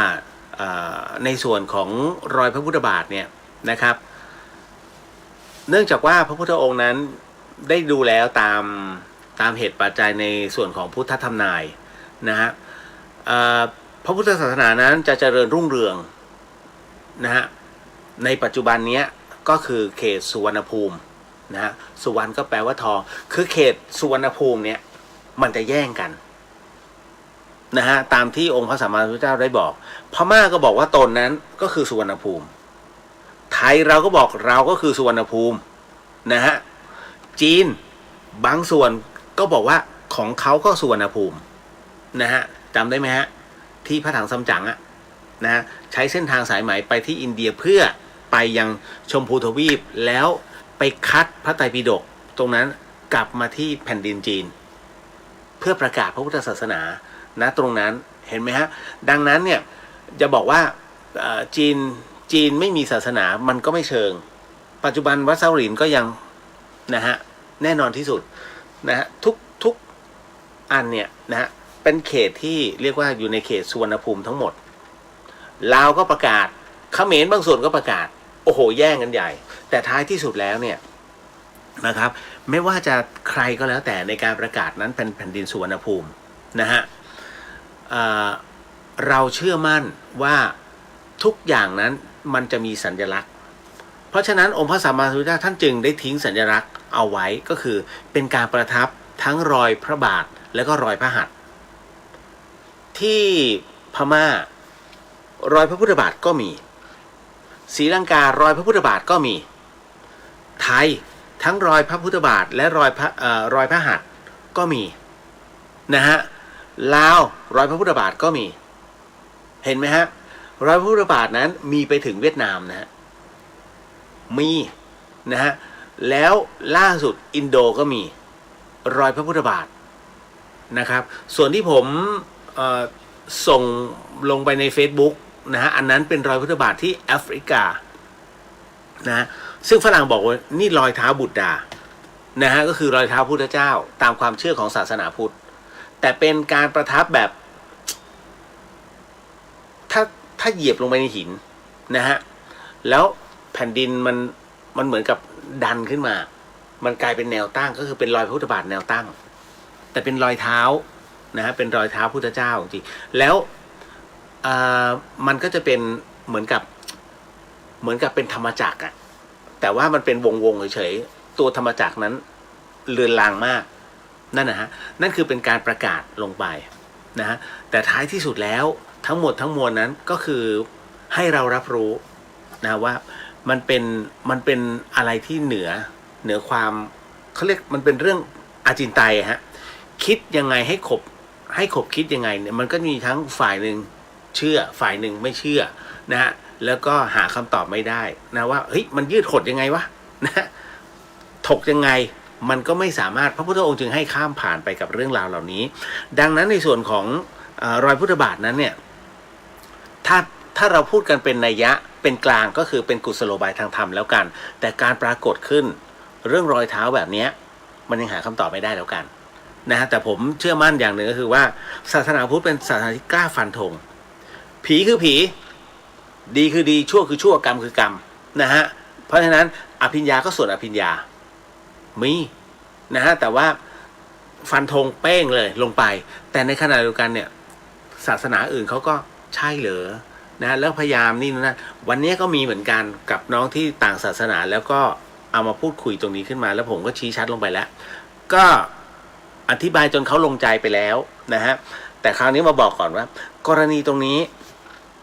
ที่ท่านประกาศเป็นเขตแดนของสุวรรณภูมิเนี่ยเป็นเขตแดนของพุทธศาสนาเลยนะเป็นแผ่นดินที่ศาสนาพระพุทธศาสนานั้นเจริญรุ่งเรืองนั้นจริงๆแล้วมันมีอยู่ทั่วไปแต่ถ้าหนักสุดคือประเทศไทยที่เป็นเครื่องยืนยันแล้วก็เมียนมาบางส่วนที่เป็นเครื่องยืนยันว่ามีรอยพุทธบาทนะฮะเยอะมากแต่ไทยเนี่ยเยอะมากทั้งรอยพระหัตถ์นะฮะผมเชื่อมั่นที่ดังไปทั่วโลกก็คือพระพุทธบาท4รอยพระพุทธบาท4รอยนั้นครูบาอาจารย์ทุกรูปพระสายกรรมฐานเป็นที่ยอมรับเลยแม้กระทั่งหลวงปู่มั่นก็บอกว่านี่คือรอยพุทธบาทขององค์พระสัมมาสัมพุทธเจ้าทั้ง4พระองค์นะฮะในกลับนี้นะฮะก็คือพระกากุสันโธพุทธเจ้าพระโกนาคปโนพระพุทธเจ้าพระกัสสโปพุทธเจ้าแล้วก็พระโคตโมก็คือพระโคดมพุทธเจ้านั่นคือทั้ง4รูปประทับรอยเนี่ยนะฮะที่มีขนาดที่ต่างกันลดหลั่นกันมานะตุ่มนั่นคือเป็นขนาดของอายุไขของพระพุทธเจ้าในแต่ละกัปในกัปนี้ของแต่ละพระองค์นะฮะมีพระพุทธเจ้าของเราเนี่ยรอยเท้าจะเล็กที่สุดเพราะว่าท่านมีอายุแค่เท่าไหร่เดี๋ยวนะในกลับของท่านเนี่ยมนุษย์จะมีอายุแค่100 ปีดังนั้นเนี่ย เท้าของพระพุทธองค์ท่านจะเล็กนะฮะคราวนี้มาถึงในส่วนของรอยพระหัตถ์มั่งรอยพระหัตถ์เนี่ยก็ยังมีปรากฏอยู่หลายๆที่นะเป็นรอยพระหัตถ์พระพุทธเจ้าก็จะมีประทับอยู่และเป็นธรรมจักรด้วยเช่นกันที่วัดถ้ำดอกอันนี้ผมรู้ที่หนึ่งนะฮะก็คือวัดถ้ำดอกคำนะวัดถ้ำดอกคำเนี่ยอยู่ที่พร้าวอันนั้นก็เป็นรอยพระหัตถ์พระพุทธเจ้าที่ประทับลงไปที่ผนังถ้ำเป็นวัดที่หลวงปู่มั่นท่านไปเจริญสมาธิตรงนั้นกับครูบาอาจารย์10 รูปด้วยกันนะฮะก็มีตรงนั้นนะฮะถ้ามีโอกาสไปเพราะวัดนี้จะอยู่ด้านในคนไม่ค่อยรู้จักกันนะฮะแต่ว่าข้างในนะโอ้สุดยอดนะครับให้มีโอกาสไปก่อนพอถึงตรงเนี้ยต้องบอกก่อนว่าท่านประทับท่านแสดงอภิญญาให้เห็นแล้วประทับลอยปั้งเสร็จปุ๊บพระพุทธบาท4รอยนั้นว่ากันว่าในช่วงต่อไปของกลับเนี้ยก็คือพระศรีอานก็คือพระศรีอริยเมตไตรเนี่ยนะฮะท่านจะมาเป็นอีกรูปหนึ่งในกลับนี้เป็นรูปสุดท้ายแล้วจะประทับตาลบทั้งหมดเลยทั้ง4รอยออกไปเป็นของท่านรูปเดียวเลยปั้งจะหายไปทั้งหมดก็คือเป็นการทำนายกันของครูบาอาจารย์ซึ่งเราไม่สามารถตอบได้แต่ทั้งหมดก็คือท่านไม่มีเขาเรียกว่าไม่มีเหตุผลในการที่จะมามุสานะฮะเวลาท่านเทศผมก็จะฟังตลอดไม่ว่าจะเป็นเรื่องพญานาคเรื่องรอยพระพุทธบาทในเรื่องของเทวดาทั้งหมดไม่มีเหตุผล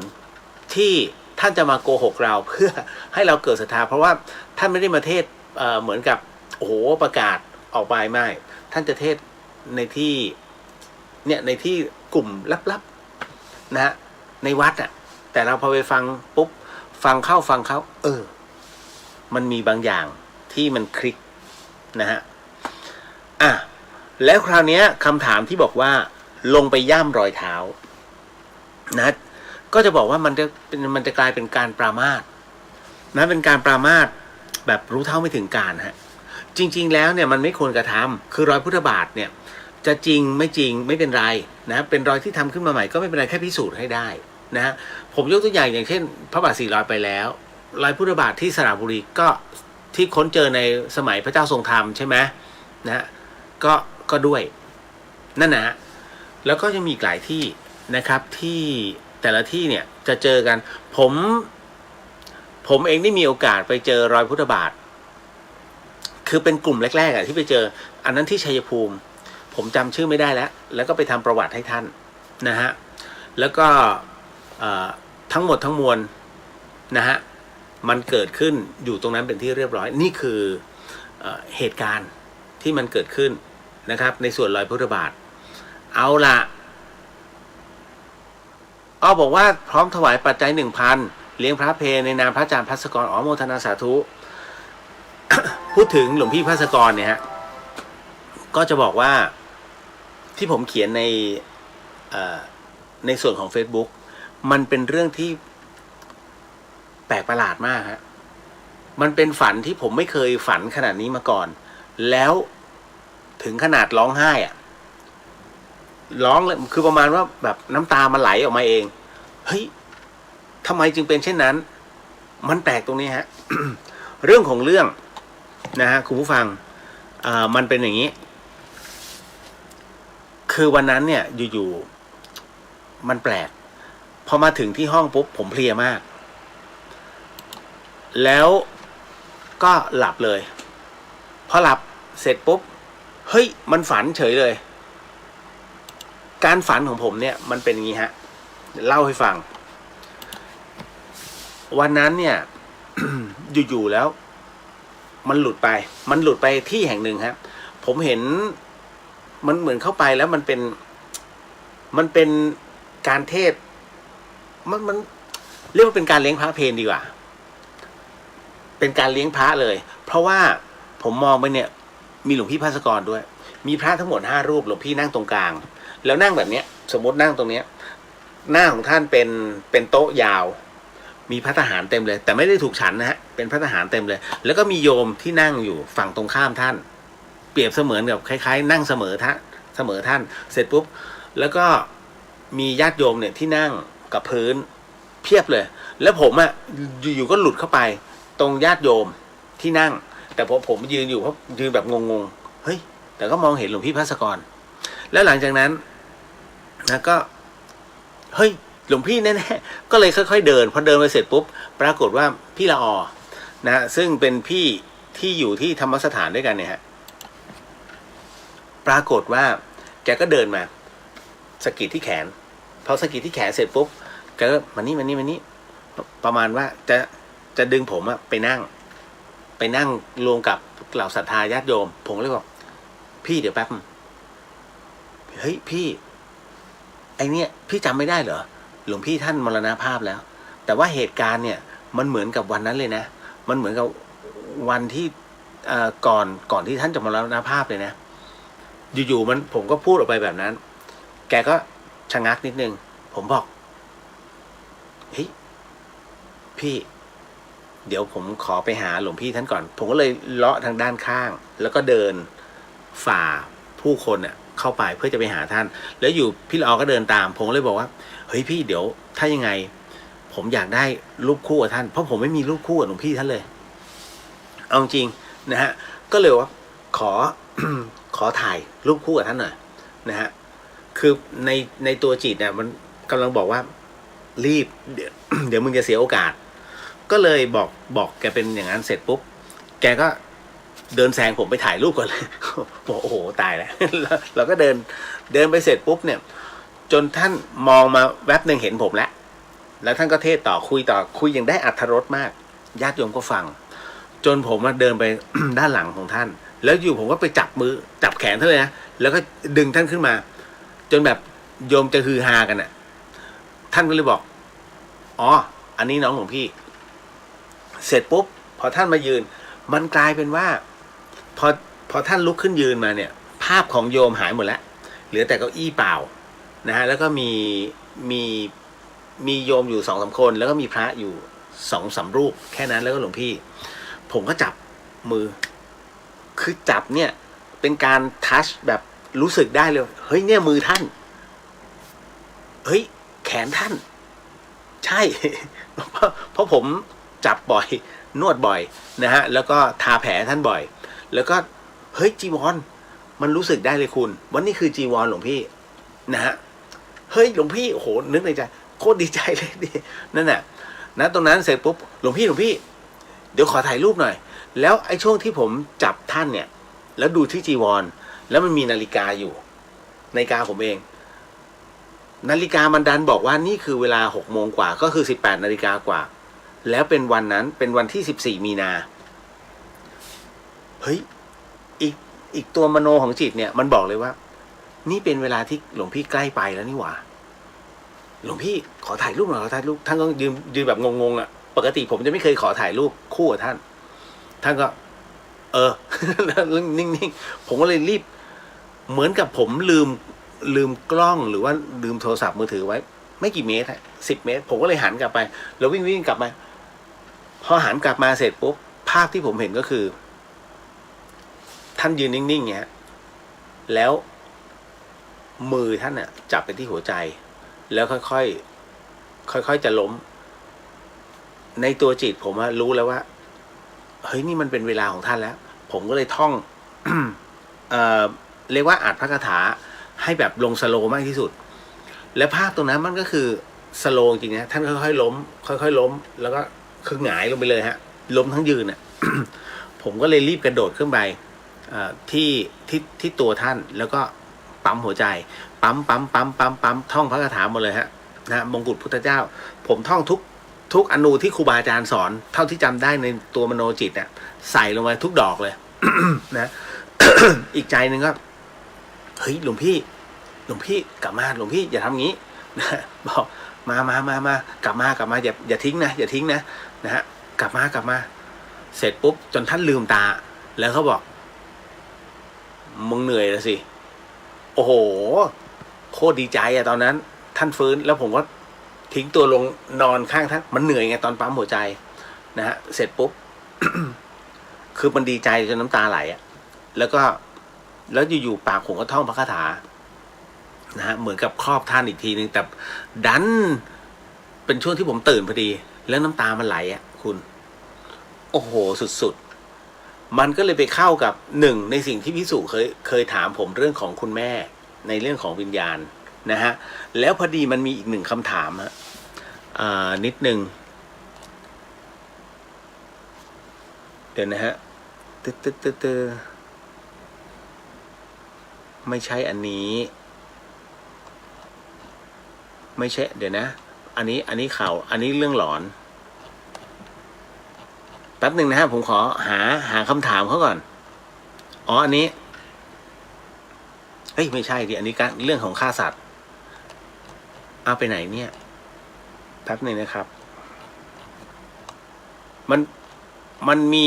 อันนี้ฮะเขาบอกว่ามีผู้ถามว่าการที่ฝันเห็นบุคคลที่ตายจากกันไปเสมอนั้นเนี่ยเขามาขอส่วนบุญจริงๆใช่ไหมคะนะฮะอันนี้เปรียบเทียบนะฮะคือที่ผมฝันของหลวงพี่ภัสกรนั้นเรื่องหนึ่งน้องถามมาอีกเรื่องหนึ่งก็คือเป็นฝันเห็นบุคคลที่ตายไปเสมออันนั้นคือเขาขอส่วนบุญไหมแล้วของพิสุนั้นพิสุฝันในเรื่องของมีคนเห็นคุณแม่ของพิสุซึ่งท่านได้ถึงแก่มรณกรรมไปแล้วนะฮะทั้งหมดทั้งมวลที่ทั้ง3อย่างเนี่ยที่ผมยกตัวอย่างมาเนี่ยนะเป็นการฝันบุคคลนะซึ่งเรียกว่าไม่อยู่แล้วนะตรงนี้คราวนี้ก็เลยมาบอกก่อนคือผมไปคุยเรื่องนี้ในความฝันหลวงพี่ภัสกรเนี่ยผมก็เลย คือท่านก็พูดข้อธรรมมามันก็ใช่เลยนะฮะผมลืมข้อนี้ไปจนกระทั่งต้องมานั่งอธิบายใหม่คือความฝันเนี่ยต้องบอกก่อนคุณผู้ฟังความฝันของคนเราเนี่ยมันประกอบไปด้วยหลายอย่างนะมันประกอบไปด้วยสี่แบบด้วยกันซึ่งทั้ง4แบบนั้นมันก็แตกต่างชนิดกันไปคุณเคยได้ยินคำว่าบุพพนิมิตไหมฮะบุพพนิมิตเนี่ยมันคืออารมณ์ของมโนทวารทั้งหมดทั้งมวลเนี่ยซึ่งมาจากอำนาจของกรรม อำนาจกรรมที่เราได้กระทำไว้ทั้งอดีตชาติหรือว่าปัจจุบันชาตินะฮะเพราะฉะนั้นไอ้ตัวนี้เองเนี่ยที่เราเคยทำไว้มันมากระทบตัวจิตอันนี้อย่างที่หนึ่งนะมันมากระทบตัวจิตปุ๊บเนี่ยมันก่อให้เกิดเป็นความฝันมันเป็นอำนาจของกรรมที่ทำให้เกิดตรงนี้ขึ้นมาแล้วมันเป็นความฝันที่มันมีความแม่นยำคือแม่นยำตรงที่เป็นการย้ำเหตุแห่งกรรมนั้นที่มากระทบเป็นบุพนิมิตนั่นเองอันนี้บอกไว้ก่อนมันเป็นอย่างนี้นะฮะไอ้ตัวที่หนึ่งก็คือบุพนิมิตตัวที่สองเนี่ยคุณผู้ฟังหลายๆท่านอาจจะเคยได้ยินและคุ้นก็คือคำว่าจิตอาวรณ์จิตอาวรณ์นั้นมันเป็นอำนาจของจิตที่มันหน่วงอารมณ์เอาไว้นะฮะหรือว่าเรียกว่าเฮ้ยเป็นเรื่องราวที่เราเคยประสบพบมาไปพบมาแล้วเก็บอารมณ์นั้นเอามาแล้วมาสั่งสมเป็น Data จนกระทั่งวันหนึ่งเมื่อได้ที่ปุ๊บมันจะเกิดเป็นตัวความฝันขึ้นมานี่เขาเรียกว่าตรงนี้คือจิตอาวรณ์เทพสังหรณ์โอ้ขนลุกเลยคือเทพสังหรณ์เนี่ยมันเป็นเรื่องราวของมันเป็นอำนาจของเหล่าทวยเทพเทวดานะที่มาบอกถึงในเรื่องของเหตุร้ายหรือว่าเป็นเรื่องของนิมิตความฝันที่มาปรากฏและเป็นฝันที่เรียกว่าเฮ้ยเป็นจริงบ้างเสมือนจริงบ้างไม่จริงบ้างนะฮะแต่ให้รับรู้ว่าเนี่ยนี่คือสิ่งที่เทวดานั้นนะเรียกว่าถ้าเทวดาที่มีสัมมาทิฏฐินั้นก็สามารถนะให้เรารับรู้เป็นพิเศษได้มีความรักใคร่มีความปรารถนามีความสงเคราะห์เราณตรงเนี้ยด้วยความปรารถนาดีของทวยเทพเทวดาไอ้สิ่งนั้นเนี่ยนะฮะมันทำให้เราเนี่ยฝันและถูกต้องเสมออย่างเช่นเฮ้ยตัวเลขมาแล้ว เฮ้ยตัวเลขเทวดาให้เว้ยได้เฉพาะตนเป็นปัจจตังนี่ฮะเทพสังหรณ์นะฮะเพราะฉะนั้น ในส่วนของความฝันเนี่ยมันจะมีบุพนิมิตจิตอาวรณ์เทพสังหรณ์และสุดท้ายก็คือธาตุกำเริบธาตุกำเริบนั้นแน่นอนที่สุดฮะคนเรามันมีธาตุทั้งสี่อะไรก็ตามที่ทำให้เกิดธาตุกำเริบท้องไส้ปั่นป่วนไอ้นู่นไอ้นี่มันมีอะไรต่างๆนานาที่มันไม่ครบองค์หรือว่าสมดุลในร่างกายมันจะก่อให้เกิดเป็นมโนภาพเป็นความฝันขึ้นมาทั้งหมดทั้งมวล4ประการนี้นี่คือเหตุแห่งฝันทั้งหมดทั้งมวลนะเพราะฉะนั้นสิ่งที่ผมฝันถึงหลวงพี่แน่นอนที่สุดก็น่าจะเป็นไม่น่าจะเป็นบุพนิมิตหรือไม่บุพนิมิตก็น่าจะเป็นจิตอาวรณ์นั่นแหละก็คือยังมีความอาลัยอาวรณ์มันก็มีเหตุตรงนี้อยู่อันนี้ส่วนหนึ่งเลยเพราะฉะนั้นพอครูบาอาจารย์ท่านบอกว่าจำตัวนี้ได้ใช่ไหมเพราะไอ้ตัวเนี้ยนะฮะบุพนิมิตจิตอาวรณ์เทพสังหรณ์ธาตุกำเริบไอ้4ตัวเนี้ยพระอาจารย์กบท่านเคยบอกเอาไว้นานมากแล้วก็ครูบาอาจารย์อีกหลายๆรูปก็เคยพูดเสมอว่าเนี่ยเหตุแห่งฝันนะฮะอย่าเพิ่งบอกว่าเฮ้ยฝันตรงนั้นเราเข้าไปนะตรงนี้มันมีเหตุของมันอยู่แต่อันนี้คือตามหลักพระพุทธศาสนานะฮะแต่ท้ายที่สุดแล้วพอแปลความหมายทั้ง4ออกมาเนี่ยในหลักพระพุทธศาสนามันคือหลักวิทยาศาสตร์ด้วยนั่นคือสิ่งที่เราเคยกระทำซ้ำๆนะฮะมีความห่วงหาอาวรณ์มันก็เลยถูกเก็บใน Data นะฮะแล้วจากนั้นมันจึงเกิดเป็นภาพขึ้นมานะฮะตัวเขาเรียกตัวไฟฟ้ากระแสไฟฟ้าในตัวของเราเนี่ยสร้างคลื่นไฟฟ้าในสมองเนี่ยทำให้เกิดเป็นภาพฉายมาในความฝันมันคือความฝันนั่นเองคาบเกี่ยวกันเลยฮะระหว่างพระพุทธศาสนากับวิทยาศาสตร์เหมือนกันเดะเพียงแต่เรามีศัพท์แค่นั้นเลยฮะจบ อันนี้เคลียร์ที่สุดนะครับอันนี้ก็เลยต้องบอกก่อนนะเหตุแห่งฝันนั่นเองนะฮะเมื่อกี้มีขออภัยคือถ้าส่งอันนี้มาผมต้องใช้ โอ้นึกในใจคือบางทีก็ลำบากแต่ก็โอเคนะฮะคุณเรนบอกว่ามีคำถามว่าเห็นในโพสต์ของหมอท่านหนึ่งบูชาท่านยมด้วยเครื่องดื่มแอลกอฮอล์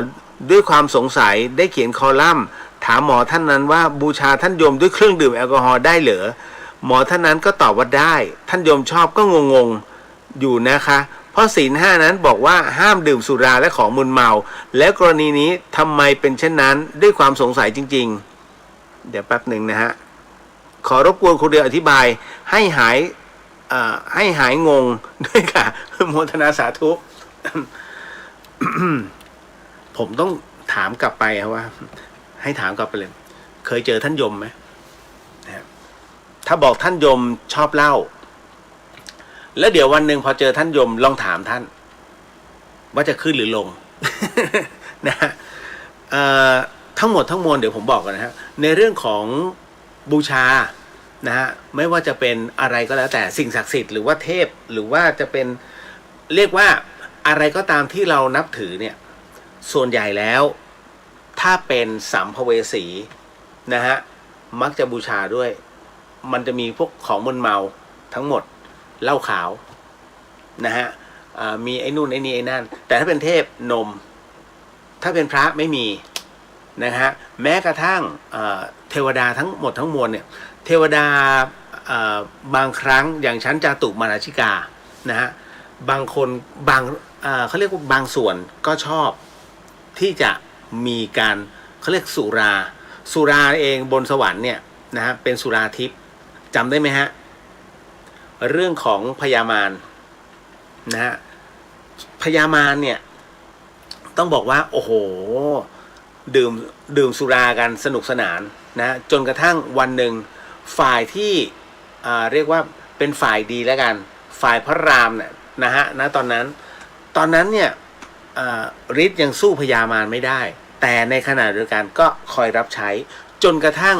วันหนึ่งนะฮะถึงคราต้องปฏิวัติก็เลยทำให้ฝ่ายพระรามเนี่ยนะฮะเขาเรียกว่ามอมด้วยสุราทำให้เราอสุราทั้งหลายเนี่ยนะฝ่ายยักษ์ทั้งหลายเนี่ยเมานะพอเมาเสร็จปุ๊บก็หลับพอหลับเสร็จได้ที่นะฮะฝ่ายพระรามจึงเนรมิตให้ขาวพระสุเมนกลับข้างฟึบแล้วครอบไว้ นะฮะคราวนี้นะฮะทั้งหมดทั้งมวลนั้นเมื่อคราวที่เหล่ายักษ์นั้นตื่นขึ้นมาเสร็จปุ๊บเอาก็ยังอยู่เหมือนที่เดิมเพราะว่าเนรมิตทุกอย่างเหมือนเดิมหมดจนกระทั่งมารู้อีกทีว่าเสียแล้วก็เพราะว่ามันมีดอกไม้สวรรค์เมื่อถึงคราเนี่ยดอกเนี้ยมันจะบานแต่พอเอาเข้าจริงพอถึงเนี้ยไอ้ดอกนี้มันยังคงเหมือนเดิมมันแปลกจัง ทำไมมันคงเหมือนเดิมวะสุดท้ายแล้วมารู้ความจริงเอ้านี่เสียรู้แล้ว มาอยู่ใต้เขาพระสุเมนจบเรียบร้อยนะฮะมันก็ยังมีฮะบางพวกแต่ว่าไม่ใช่ท่านท้าวพญายมราชนะฮะเพราะว่าถ้าเอาตามเหตุปัจจัยแล้วไม่ได้ดื่มนะครับแถมจะส่งไอ้คนที่คิดแบบนั้นเนี่ยนะเดี๋ยวมันจะลงไปนะฮะ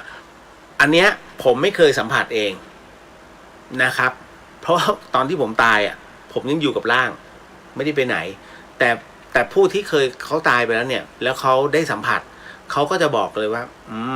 มันจะเป็นแบบนี้ผมจึงเก็บ Data ทั้งหมดทั้งมวลเนี่ยมาเล่าให้คุณผู้ฟังได้ฟังนะเพราะว่าคนหมู่เดียวกันเวลามันเจอกันเนี่ยเขาปล่อยหมดเลยเพราะเรารับรู้เราเองก็ปล่อยเฉพาะของเราที่รับรู้ในส่วนของเราที่เรารับรู้ตอนที่เราตายแค่นั้นคือไปปล่อยเวอร์มันก็ไม่ใช่ไงเฮ้ยนรกเป็นไงกูไม่เคยไปเฮ้ยสวรรค์เป็นไงก็ไม่เคยขึ้น ยังอยู่ตรงนั้นน่ะมันพูดไปเกินไปกว่านี้ไม่ได้ยกเว้นว่าเราต้องหยิบยกหลักฐานก็คือหลักฐานของเราก็คือแค่30ภพภูมินะฮะกับกูรูผู้รู้นะฮะไม่ว่าจะเป็นอาจารย์ท่านใดก็แล้วแต่รวมถึงเบ็ดเสร็จแล้วตามตำราไม่ว่าจะเป็นของลังกานะของลังกาทั้งหลายรวมไปถึงของผู้ที่ศึกษาตรงนี้เราก็ต้องเอามาแมทมิกแอนด์แมทกันทั้งหมดทั้งมวลเนี่ยมันจึงเป็นหัวข้อที่ผมนำมาตอบทั้งหมดผมถึงได้บอกถนัดที่สุดก็คือในเรื่องของ30ภพภูมิในเรื่องของตรงนี้ในเรื่องของชีวิตหลังความตายนั่นแหละฮะแต่ข้อธรรมตอนนี้เริ่มแล้วนะฮะเริ่มแม่นขึ้นแล้วนะฮะ เอาละฮะเพราะฉะนั้นเนี่ยเป็นอย่างนั้นจริงเปล่าผมบอกไม่จริงฮะ100%นะฮะคือถ้าไม่งั้นท่านจะคือสัมภเวสีเลยนะแต่สงสัยไหมว่าทำไมพระพุทธองค์จึงอนุญาตให้ภิกษุนั้นได้ฉันสามารถฉันสุราได้ไม่เกิน2 องคุลีสงสัยไหม 2 องคุลีมันนิดเดียวมันแค่มันแค่นิดเดียวมั้งเนี่ยไม่เยอะนิดเดียวฮะ2 องคุลีเนี่ย นะฮะที่ให้ฉันจริงๆแล้ว2 องคุลีเนี่ยใช้เป็นส่วนผสมของยาคุณจะสังเกตนะว่ายาไทยทุกยาไทยนะฮะที่เป็นลูกกลอนเนี่ยส่วนผสมแท้จริงจะมีเหล้าขาวอยู่ด้วยทำไมจึงเป็นเช่นนั้น1นะฮะเหล้าขาวเนี่ยนะฮะมันจะเป็นตัวสมานนะให้น้ำผึ้งด้วยให้ตัวสมุนไพรเป็นก้อนแล้วก็เหล้าขาวเป็นส่วนผสม1เป็นตัวสมาน2เป็นตัวฆ่าเชื้อรานะเพราะว่าอีเหล้าขาวเนี่ยแอลกอฮอล์มันแรงนะดังนั้นมันจึงฆ่าเชื้อราในตัวไอตัวเม็ดลูกกลอนนะฮะนั่นแหละเพราะฉะนั้นมันมีกุศโลบายนะตรงนั้นไม่ใช่2 องคุลีเล่นฝาบาทเลยอันนั้นก็นะไม่ใช่นะครับก็เลยเป็นที่มาที่ไปว่าเหล้านั้นสามารถใช้ได้แต่แค่2 องคุลีเพื่อใช้เป็นส่วนผสมของยาแค่นั้นฮะตกลงไม่ใช่นะฮะผมฟันธงเลยนะครับ เข้าใจถูกแล้วฮะเพราะว่าในส่วนของณตรงเนี้ยมันก็มีเหตุหลายๆสิ่งนะฮะ ที่คนมักจะเข้าใจทั้งหมดทั้งมวลมันเป็นสิ่งที่เราเนี่ยอุปโลกนะอุปมาอุปไมยขึ้นมาแล้วก็ต้องเป็นแบบนี้ต้องเป็นแบบนี้ต้องเป็นแบบนี้จริงๆแล้วมันก็คืออาหารคาวหวานเพื่อเป็นการทำความเคารพเขาเรียกเพื่อความสบายใจครั้งหนึ่งถ้าใครขึ้นไปเชียงใหม่โดยรถยนต์จะเห็นนะฮะว่า ก่อนขึ้น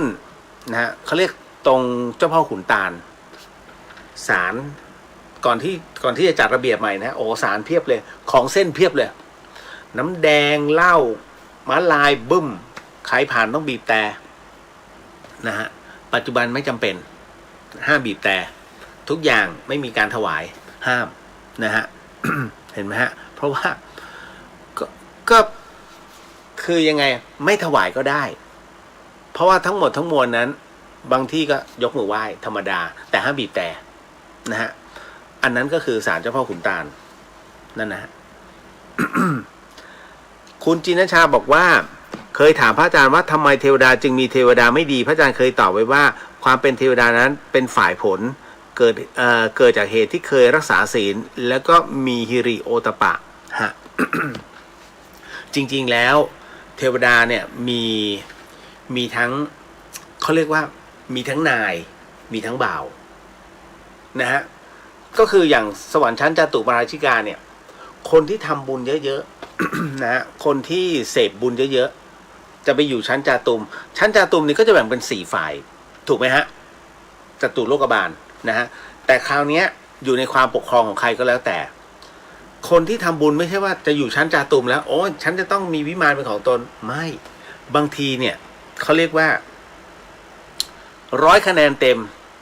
ไอ้ที่เป็นเจ้านายจริงๆคือ100 คะแนนเต็มเช่นกันหรือว่าเอา90จนถึง100เนี่ยมีวิมานเป็นของตนนะฮะถ้า70จนถึง90สมมุตินะ70ถึง90อาจจะได้เป็นกระต๊อบอยู่ใกล้ๆหลังเล็กหน่อยนะฮะแต่ถ้า60จนถึง70ก็อาจจะเป็นแบบประเภทรับใช้นะแต่เป็นนายหน่อยแต่ถ้าสมมติคาบเส้นเงี้ย51เนี่ยนะฮะคะแนน51เนี่ยแต่ต้องมาอยู่ชั้นจาตุมอันนี้เขาเรียกเป็นทาส มีเป็นระดับครับเป็นเทวดาแบบระดับล่างก็มีนะเพราะฉะนั้นทุกคนเทวดาทุกดวงเนี่ยที่อยู่ในระดับล่างนะท่านจึงอยากได้บุญเพื่อที่จะให้อัปเกรดตนเนี่ยให้ขึ้นมาดังนั้นเทวดาตรงเนี้ยที่หลวงพี่มักจะเทศเสมอว่าเทวดาตกสวรรค์เนี่ยฮะมีเยอะฮะเทวดาที่ตกสวรรค์เนี่ยแล้วคือเขาเรียกเติมบุญไม่ทันถ้าดิ่งนี่ดิ่งล่วงยาวเลยนะฮะดังนั้นท่านถึงไม่อยากตกก็เลยจะต้องลงมาเพื่อที่มาแล้วให้บุญ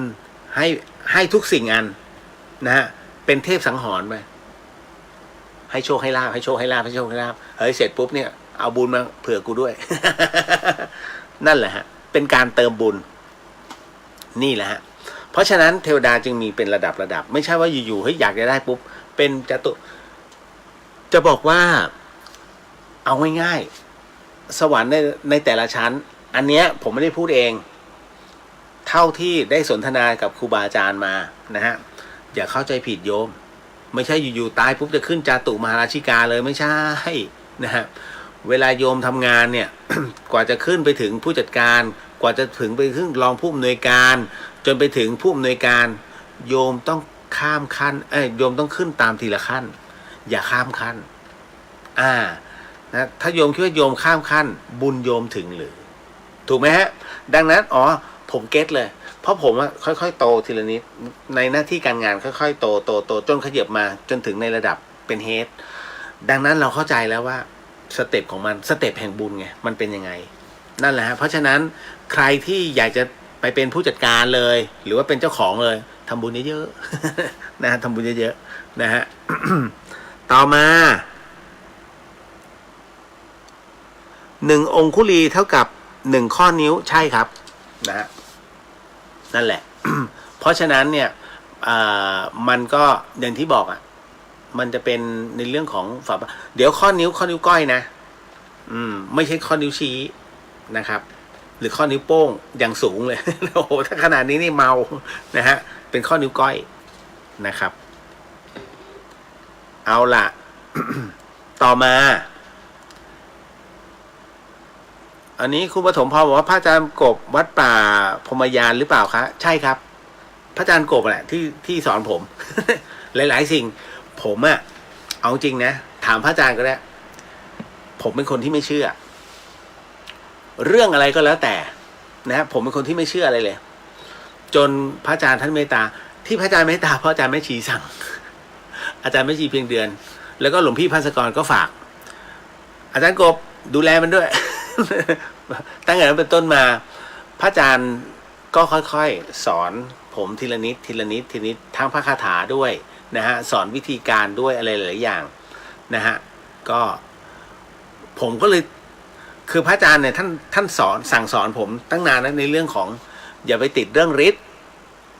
คือเราชอบเล่นไม่เคยพอได้ฟังท่านแล้วก็ได้ปฏิบัติตามที่ท่านสอนท่านอุตส่าห์เมตตาเนาะณตอนนั้นท่านก็สอนให้วิธีการนี่นู่นนั่นนะฮะก็ฝึกจนกระทั่งมันเกิดบางสิ่งบางอย่างเกิดขึ้นซึ่งมันอธิบายไม่ได้หรอกนะฮะท่านต้องไปฝึกแล้วปฏิบัติกันเองนะฮะ พระอาจารย์บอกอย่าไปติดมันนะผมติดใช้คำว่าติดฤทธิ์แล้วกันนะฮะมันมีเหตุแห่ง คือถ้าก้าวผ่านฤทธิ์ไปได้เนี่ยนะเราก็จะไปอีกขั้นหนึ่งแล้วเน้นในเรื่องของภาวนาถึงพระนิพพานแต่เดี๋ยวผมไม่ได้มาโอ้โหเฮ้ยมึงนี่ถึงพระนิพพานไม่ใช่นะผมยังคงมีโลภโกรธหลงอยู่แต่เพียงแต่ว่าครั้งหนึ่งได้เป็นศิษย์ของท่านแม้ท่านจะสอนเพียง1 ครั้งก็เป็นอาจารย์ไป10,000 ปีนี่ฮะนะเพราะฉะนั้นครูบาอาจารย์เมื่อสอนเนี่ยเราต้องเคารพท่านนะฮะผมก็จะถามพระอาจารย์เสมอว่าอย่างนี้นะฮะแต่ท้ายที่สุดแล้วนะฮะเราเป็นแล้วเรารับรู้แล้วคราวนี้ใครที่ ใครที่เริ่มหรือว่าเขามาทีหลังเราก็จะรู้แล้วว่าเพราะเรามีประสบการณ์มาแล้วไงไอ้นี่ติดฤทธิ์ไอ้นี่ติดแบบนี้ไอ้นี่ติดแบบนี้เราก็จะรู้วิธีแก้เพราะเราผ่านมาแล้วเราไปติดตรงนี้อยู่3 ปีติดเรื่องฤทธิ์เลยฮะเล่น ฤทธิ์รับรู้เลยว่าไอ้นี่ต้องเป็นอย่างนี้บางทีพระอาจารย์ได้บอกว่าระมัดระวังเพราะจิตเนี่ยมันมีหลอกได้ผมก็จะเทสตัวเองเสมอหลอกหรือเปล่าวะอย่างง่ายๆที่ผมมักจะพูดออกอากาศเสมอเรื่องของการเช็คพลังพระเครื่องผมเราคิดไปเองป่าวะอุปทานป่าวะหรือว่ามันเป็นการเต้นของเส้นเลือดต้องคิดอย่างนี้ก่อนนะฮะ แต่ท้ายที่สุดแล้วตอนที่จับพลังตอนแรกเนี่ยพระอาจารย์บอกว่าอย่าไปติดตรงนั้นนะปล่อยทั้งหมดทั้งมวลเนี่ยให้เป็นไปตามธรรมชาติให้ว่างเขาไว้แล้วเดี๋ยวเราจะรู้เองเราจะต่อท่านได้ พอเริ่มฝึกนานขึ้นรับรู้แล้วฮะพระเครื่องไม่ว่าจะเป็น อะไรก็แล้วแต่หรือแม้กระทั่งพยัญชนะให้เช็คว่ามีพลังไหมหรือว่ามีอะไรแบบไหนสอบถามท่านได้สอบถามใครไม่ใช่ถามพระอาจารย์สอบถามในสิ่งที่เราที่อยู่ในมือเราสัมผัสเนี่ยเราสอบถามได้แล้วท่านก็จะตอบมาให้ได้เช่นกันถ้ามีพลังนะฮะ แต่ถ้าไม่มีเขาเรียกพลังเงียบก็เงียบหลวงพ่อเงียบ แต่หลวงพ่อเงียบสามารถเติมพลังได้ถ้าเวลาครูบาอาจารย์ท่านลงปฏิโมกข์ก็นำไปแล้วเดี๋ยวก็จะได้นะตรงนั้น นะฮะคือ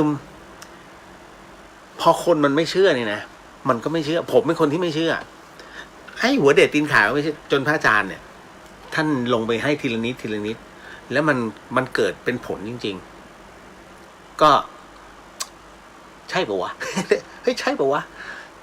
นะฮะจนท่านเกาให้แล้วก็มาเก็ตเลยว่าอ๋อเป็นงี้แล้วผมยังติด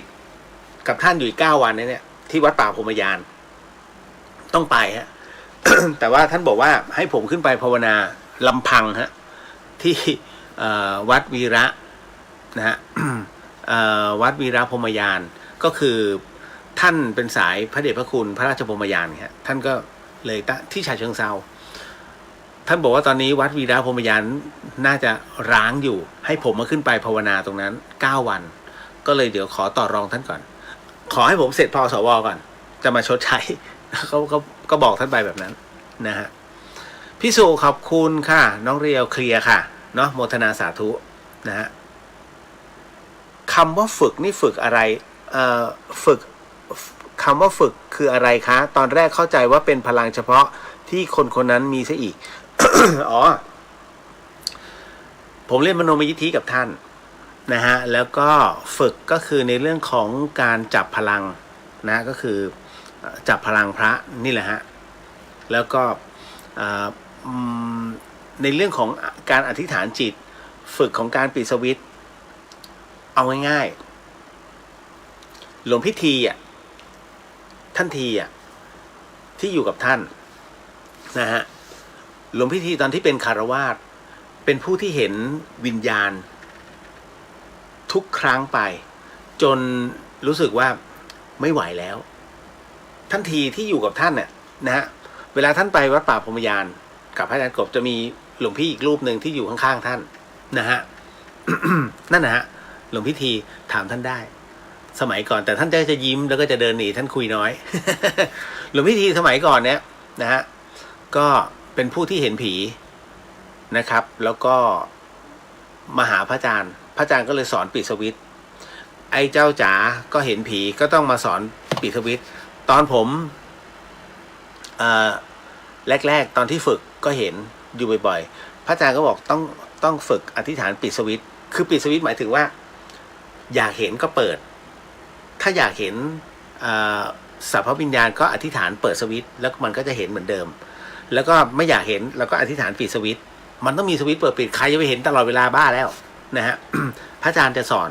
นะฮะณตอนนั้นก็ไม่กี่อย่างแล้วก็ในส่วนของกสิณนะฮะก็จะเป็นอีกครูบาอาจารย์นะฮะคือมันก็ต้องใฝ่หาครูบาอาจารย์เรื่อยๆคุณในเรื่องของการฝึกผมถึงได้บอกว่า ผมติดลิสต์อยู่พอสมควรเมื่อก่อนนี้มันหลงไงเอาจริงนะใครบอกว่าในเรื่องของวิทยาคมไม่มีจริงผมเถียงใจขาดเลยเพราะว่าพอเราฝึกแล้วเรารับรู้บางอย่างนะฮะแต่จะเอาไปใช้แบบโอ้ยไอ้นู่นไอ้นี่ไอ้นั่นนะฮะมันก็ไม่ใช่ทางของเรานะฮะเราเรียนไว้เพื่อรู้ว่าอ๋อมันเป็นอย่างนี้แต่บางคาถาเราก็ลืมนะฮะจนคิดว่าสิ่งนี้ที่พระพุทธองค์บอกว่าให้ก้าวข้ามผ่านแล้วครูบาอาจารย์บอกผ่านมันไปได้ก็ผ่านแล้วผมพยายามจะลืมทุกอย่างแม้กระทั่งตัวเลขผมดูตัวเลขโทรศัพท์เหมือนหลวงพี่ภัสกรนะฮะเพราะว่าเซ้งเป็นคนสอนนิติกิจนะฮะนิติกิจกิติศรีวรนันท์นะเซ้งก็อยู่ธรรมสถานเมื่อก่อนนี้นะฮะ ก็เรียนจากเซ้งนั่นแหละแล้วก็บังเอิญว่าผมก็ได้พี่อ้วนมาช่วยเกาให้อีกทีหนึ่งก็คือพี่อ้วนก็เป็นอาจารย์ของเซ้งอีกทีหนึ่งนะฮะเขาได้ตำรามาคนละเล่มแมนการินก็ได้อีกเล่มหนึ่งนะฮะคือเขาจะวนๆใน4 สำนักเดียวกันนี่แหละ เพราะฉะนั้นพอผมดูตัวเลขเสร็จปุ๊บเนี่ยคราวนี้เริ่มแหละติดเรื่องตัวเลขใครถามพูดตัวเลขมาเนี่ยผมก็จะตีความแต่ว่าตอนนั้นปากจะไม่ดีโอ้ยเลขไม่ดีหรอก5225ไอ้นี่เลขนารีอุปถัมภ์นะฮะ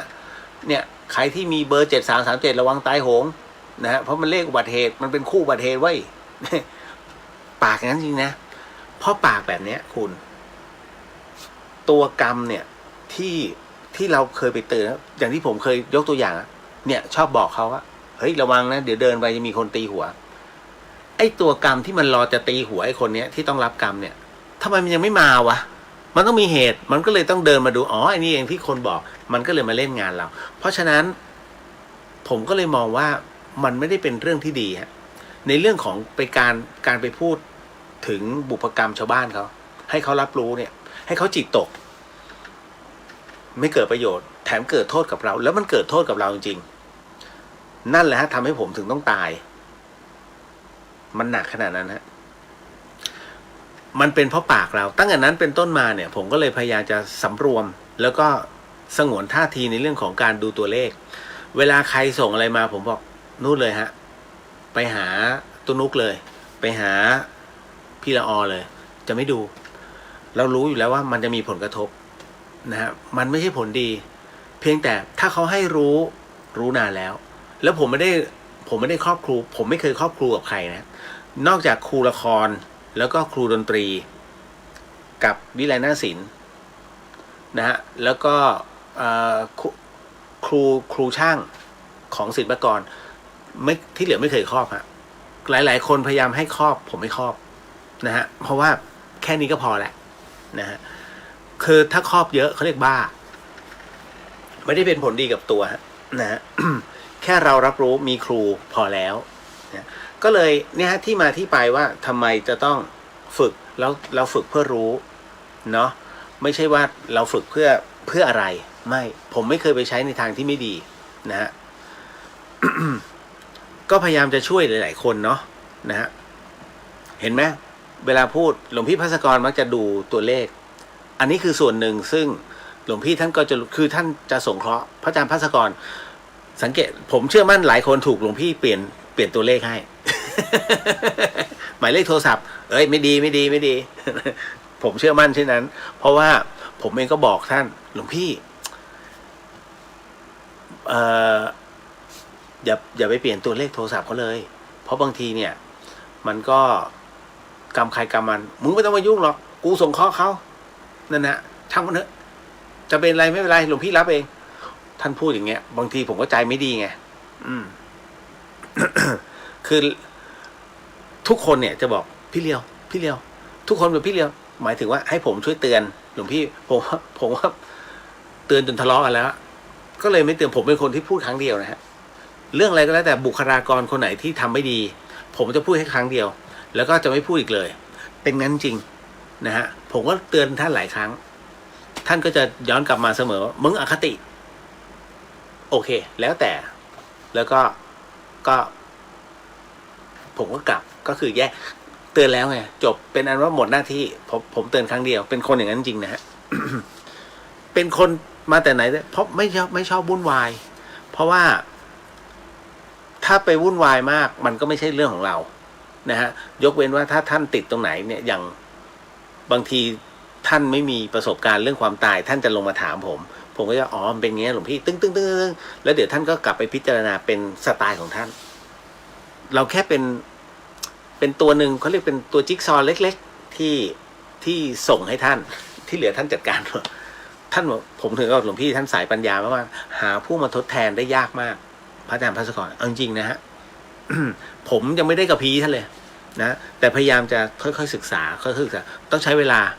นะฮะต่อมามีผู้ถามมาว่าบุคคลมีเดี๋ยวแป๊บนะฮะ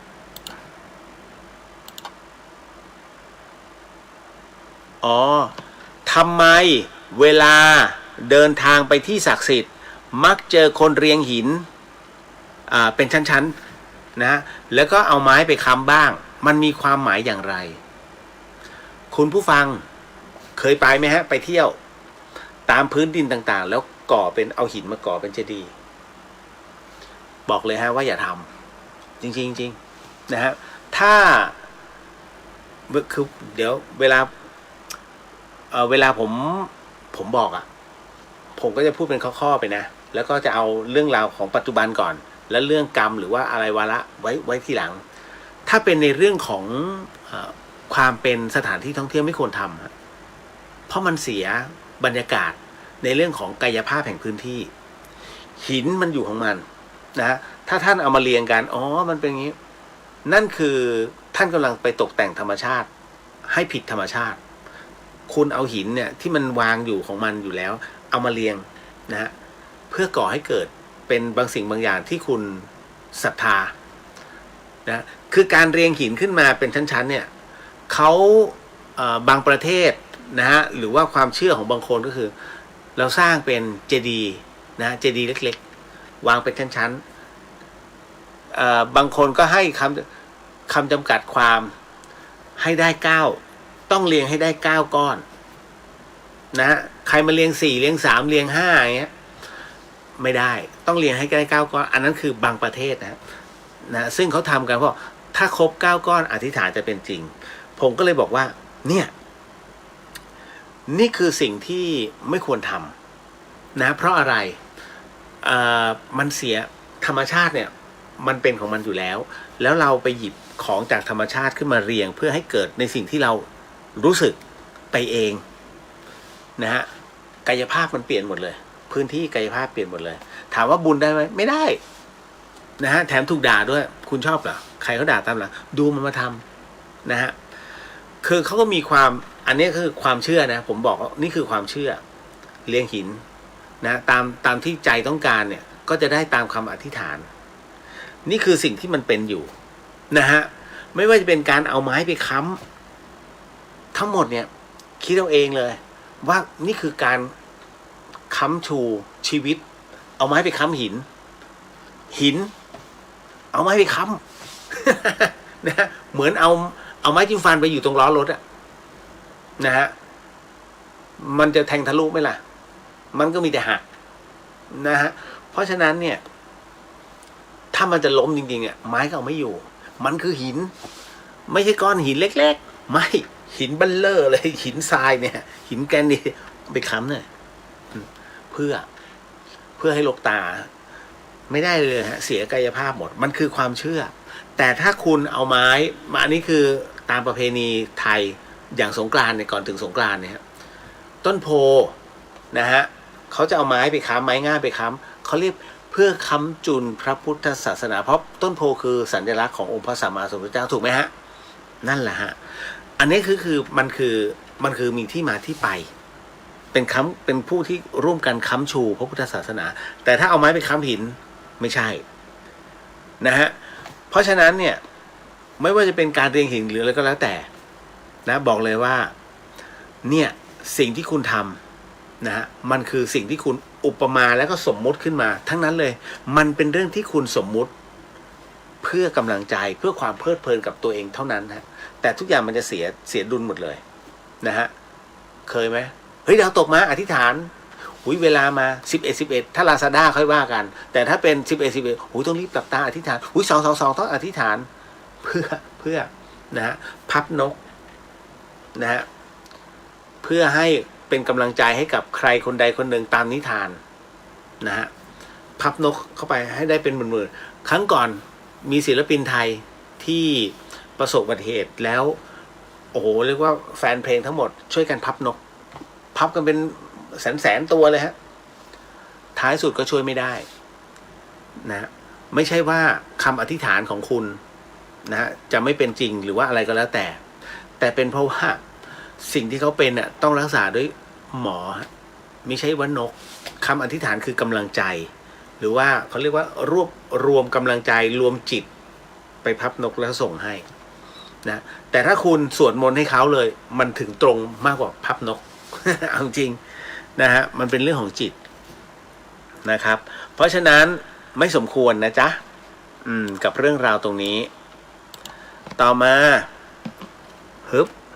คุณจินนะครับว่าการจับพลังถ้าไม่จับแบบสัมผัสจะรู้ไหมคะอย่างแค่เห็นหรือมีให้หวนระลึกถึงเทพที่ชอบการบูชานมเป็นเทพพุทธหรือฮินดูหรือทุกเทพคะแล้วทำไมต้องเป็นนมคือส่วนใหญ่แล้วจะเป็นฮินดูมากกว่านะไม่ว่าจะเป็นพระแม่อุมานะหรือว่าพระพิฆเนศนะฮะหรือว่าพระศิวะนะฮะเพราะฉะนั้นเนี่ยจะเป็นเขาเปรียบว่าน้ำนมเป็นความบริสุทธิ์เป็นน้ำแห่งความบริสุทธิ์ของศาสนาเขานะฮะอย่างของพิฆเนศอ่ะอันนี้เห็นกระตาผมก็ยังยืนดูกับหลวงพี่ภัสกรที่อินเดียกองขยะอยู่นี้เสาแล้วก็มีองค์พิฆเนศอยู่ข้างในเนี่ยอยู่ข้างกองขยะเลย คนเขาก็เอาดอกไม้มาโรยเสร็จปุ๊บเอานมนะฮะเทราดพิฆเนศนะที่อินเดียนะแล้วก็จากนั้นก็เป็นผงสีๆโรย เป็นการบูชา นะฮะนั่นคือสิ่งที่เห็นนะฮะส่วนที่ถามมาว่าการจับพลังถ้าไม่จับแบบสัมผัสจะรู้ไหมรู้ฮะ ท่านมันจะมีบุคคลประเภทที่รับรู้เขาเรียกว่ามันมีพลังพิเศษมีแต่มันพูดคุยกันลำบากนิดนึงอย่างเช่นอายตนะเป็นมีความเป็นทิพย์จำได้ไหมที่ผมบอกเดี๋ยวมีหูทิพย์ตาทิพย์จมูกเป็นทิพย์มีสัมผัสเป็นทิพย์นะฮะแม้กระทั่งมีนิมิตเป็นทิพย์ความฝันแต่เป็นทิพย์นะบุคคลประเภทเหล่านี้มีจริงฮะแม้กระทั่ง อย่างตาเป็นทิพย์เนี่ยไม่ใช่อยู่ๆก็เห็นมาอย่างบางคนเห็นเป็นออร่าขึ้นรอบตัวของคนออร่าสีไหนที่มันอยู่ติดกับคนคนนั้นเดี๋ยวออร่าคือสเปกตรัมเป็นตัวบ่งบอกนะฮะว่าพลังของแต่ละคนเนี่ยเป็นแบบไหนนะฮะเพราะฉะนั้นตัวสเปกตรัมเนี่ยจะเป็นบอกว่าณปัจจุบันคนนี้กำลังมีความคิดแบบนี้หรือถ้าสเปกตรัมแบบนี้คนนี้กำลังเรียกว่าคนนี้มีพลังศรัทธาสูงมากนะฮะถ้าสเปกตรัมมันคือเราจะอ่านสเปกตรัมที่อยู่บริเวณใกล้กับเขาเรียกมันเป็นชั้นสีไหนที่มาโคเวอร์นะฮะตัวของคนนั้นเนี่ยคนนั้นเนี่ยเขามีเรื่องราวตรงนั้นอยู่เป็นเรื่องใหญ่นะณวันต่อวันณวันนั้นนั่นคือสเปกตรัมที่มันส่งมามันก็จะมีมนุษย์ประเภทนี้มองเห็นสเปกตรัมแล้วเขาก็จะแปลความหมายของสิ่งที่เขาเห็นเนี่ยรับรู้เฉพาะเขาเป็นปัจจตังส่วนคนที่มีอีกประเภทหนึ่งตาเป็นทิพย์เนี่ยนะตาเป็นทิพย์เขาก็จะมองเรื่องราวออกบ้างแต่ไม่ใช่ว่าเป๊ะเป็นหมอดูไม่ใช่นะฮะคือมันจะเป็นภาพที่ได้รับรู้บางอย่างหูเขาจะได้ยินเสียงบางอย่างไม่ใช่หูแว่วนะไม่ใช่เฮ้ยมึงเป็นบ้าไม่ใช่มันจะมีเสียงบางอย่างที่เหมือนกับเขาเรียกเดี๋ยวผมไม่ได้ขายไม่ได้พูดถึงหมอพายนะฮะไม่เกี่ยวกันนะครับเขาเรียกว่าจะมีเสียงกระซิบบางอย่างนะที่บอกเป็นเรื่องราวว่าอ๋อมีคนพูดแบบนี้มีคนพูดแบบนี้กำลังบอกว่าคนนี้เป็นอย่างนี้คือเรียกมันบอกไม่ได้เพราะว่าผมเคยเจอคนที่มีหูทิพย์แต่ว่าก็คือเทสแล้วเขาถูกประมาณ 70% แต่ไม่ใช่ถูกทั้งหมดเพราะฉะนั้นความเป็นทิพย์เนี่ยมีที่เขาไม่เอามาพูดคุยกันเพราะว่าโอกาสถูก 100% เนี่ยมันน้อยไม่ใช่มันโอกาสถูก 100% เนี่ยมันมีแต่มันไม่ได้ 100% เพราะนั้นหากมันผิดขึ้นมาเนี่ยความศรัทธาหายไปทันทีเพราะฉะนั้นในเรื่องของความเป็นทิพย์ที่เกิดขึ้นแต่ละคนเขาจึงไม่แสดงออกกันนะฮะอย่างผู้ที่มีนิมิตเป็นทิพย์แล้วกันนะฮะที่ลำพูนเนี่ยอันนั้นคือเขาก็บอกในสิ่งที่เขาเห็นตามนั้นเชื่อไม่เชื่อไปทำตามแล้วหายไม่หายมันอีกเรื่องหนึ่งเขาถึงว่าพยายามจะ ไม่อยากจะบอกใครไม่อยากจะพบใครแต่คนเนี่ยไปหาให้เขาบอก เพราะฉะนั้นในเมื่อเขาบอกนะฮะมันเป็นสิ่งที่คุณต้องค้นหากันเองจริงไม่จริงแต่ส่วนใหญ่แล้ว100%คือของจริงมีทุกคนที่เขาพูดหมายถึงว่าตัวตนเจ้ากรรมนายเวรเนี่ยเป็นชื่อคนนะทุกคนแต่คราวนี้โรคที่คุณเป็นนั้นหายไม่หายอีกเรื่องหนึ่งแต่บัดนี้คุณได้ไปขอโหสิกรรมกับเจ้ากรรมนายเวรที่คุณได้ก่อไว้ในชาติภพที่แล้วแล้วเขามาเกิดใหม่เป็นชื่อนายคนนี้นางคนนี้ในปัจจุบันชาติเป็นที่เรียบร้อยนั่นคือเขาเคลียร์เจ้ากรรมนายเวรให้คุณในบางส่วนแต่ท้ายที่สุดแล้วทั้งหมดทั้งมวลเนี่ยถ้าเป็นเหตุเป็นปัจจัยนะฮะอันนี้เลยต้องบอกก่อนเลยว่าถ้าเป็นเหตุเป็นปัจจัยอันเป็นกุศลตรงเนี้ยผมเชื่อมั่นว่าทานศีลภาวนาจบแล้วฮะ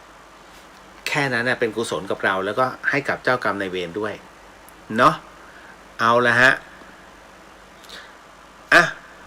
เอาหมดเวลาเกินเวลานะถือว่าชดใช้เป็นที่เรียบร้อย อ๋อวันนี้เข้าก่อนเข้าหลังเวลา2 นาทีไงเดี๋ยวพบใหม่พรุ่งนี้เดี๋ยวเจอกันใหม่นะเพราะว่ายังมีอีกหลายเรื่องที่ยังไม่จบกันนะฮะขออนุญาตนะฮะส่งผลบุญให้กับขอกรวดน้ำแล้วกันทั้งหมดทั้งมวลสาธุสาธุสาธุฮะสิ่งหนึ่งสิ่งใดที่ผิดพลาดพลั้งไปต้องขออโหสิกรรมณที่นี้ไม่ได้ตั้งใจหรือเจตนาก็ขอถวายอานิสงส์ผลบุญในค่ำคืนนี้แด่องค์พระสัมมาสัมพุทธเจ้าทุกๆองค์พระธรรมเจ้าทุกๆองค์พระอริยสังฆเจ้าทุกๆองค์พระปัจเจกพุทธเจ้าทุกๆองค์พระอสิติมหาสาวกเจ้าทุกๆองค์ทวยเทพเทวดาสรรพสัตว์สรรพวิญญาณทั้งหลายสัพพเจ้ากรรมนายเวรทั้งหลายครูบาอาจารย์ทั้งหลายรวมไปถึงพระอาจารย์ภัสกรภูริวัฒโนและคุณผู้ฟังทุกท่านนะฮะทั้งหมดทั้งมวลก็ขอให้ได้รับอานิสงส์ผลบุญในค่ำคืนนี้ด้วยเช่นกันขอมอบอานิสงส์ผลบุญในค่ำคืนนี้ให้กับผู้ฟังที่ฟัง FM 104.50ไม่เกินทั้งจังหวัดเชียงใหม่แล้วก็จังหวัดใกล้เคียงก็ขอให้ได้รับอานิสงส์ผลบุญในค่ำคืนนี้ขอมอบอานิสงส์ผลบุญในค่ำคืนนี้ให้กับผู้ฟังที่ฟังในช่อง YouTube วัดฝายหินเชียงใหม่รวมไปถึงช่องทีวีวัดฝายหินแล้วก็ในเครือ Facebook ของวัดฝายหินทั้งหมดทั้งมวลก็ขอให้ได้รับอานิสงส์ผลบุญในค่ำคืนนี้ด้วยเช่นกันครับขออนุญาตนะครับในการแผ่เมตตาสาธุสาธุสาธุ ยะถาวาริวหาปุราปริปุเรนติสาครังเอวะเมวะอิโตตินังเปตานังอุปกปติอิชิตังปฏิตังตุมหังคิปะเมวะสมิชันตุสัพเพปุเรนตุสังกปาจันโทปนารโสยะถามานิโชติระโสยะถาสัพปิติโยวิวันชันตุสัพพโรโกวินาสตุมาเตภวะวันตรายโย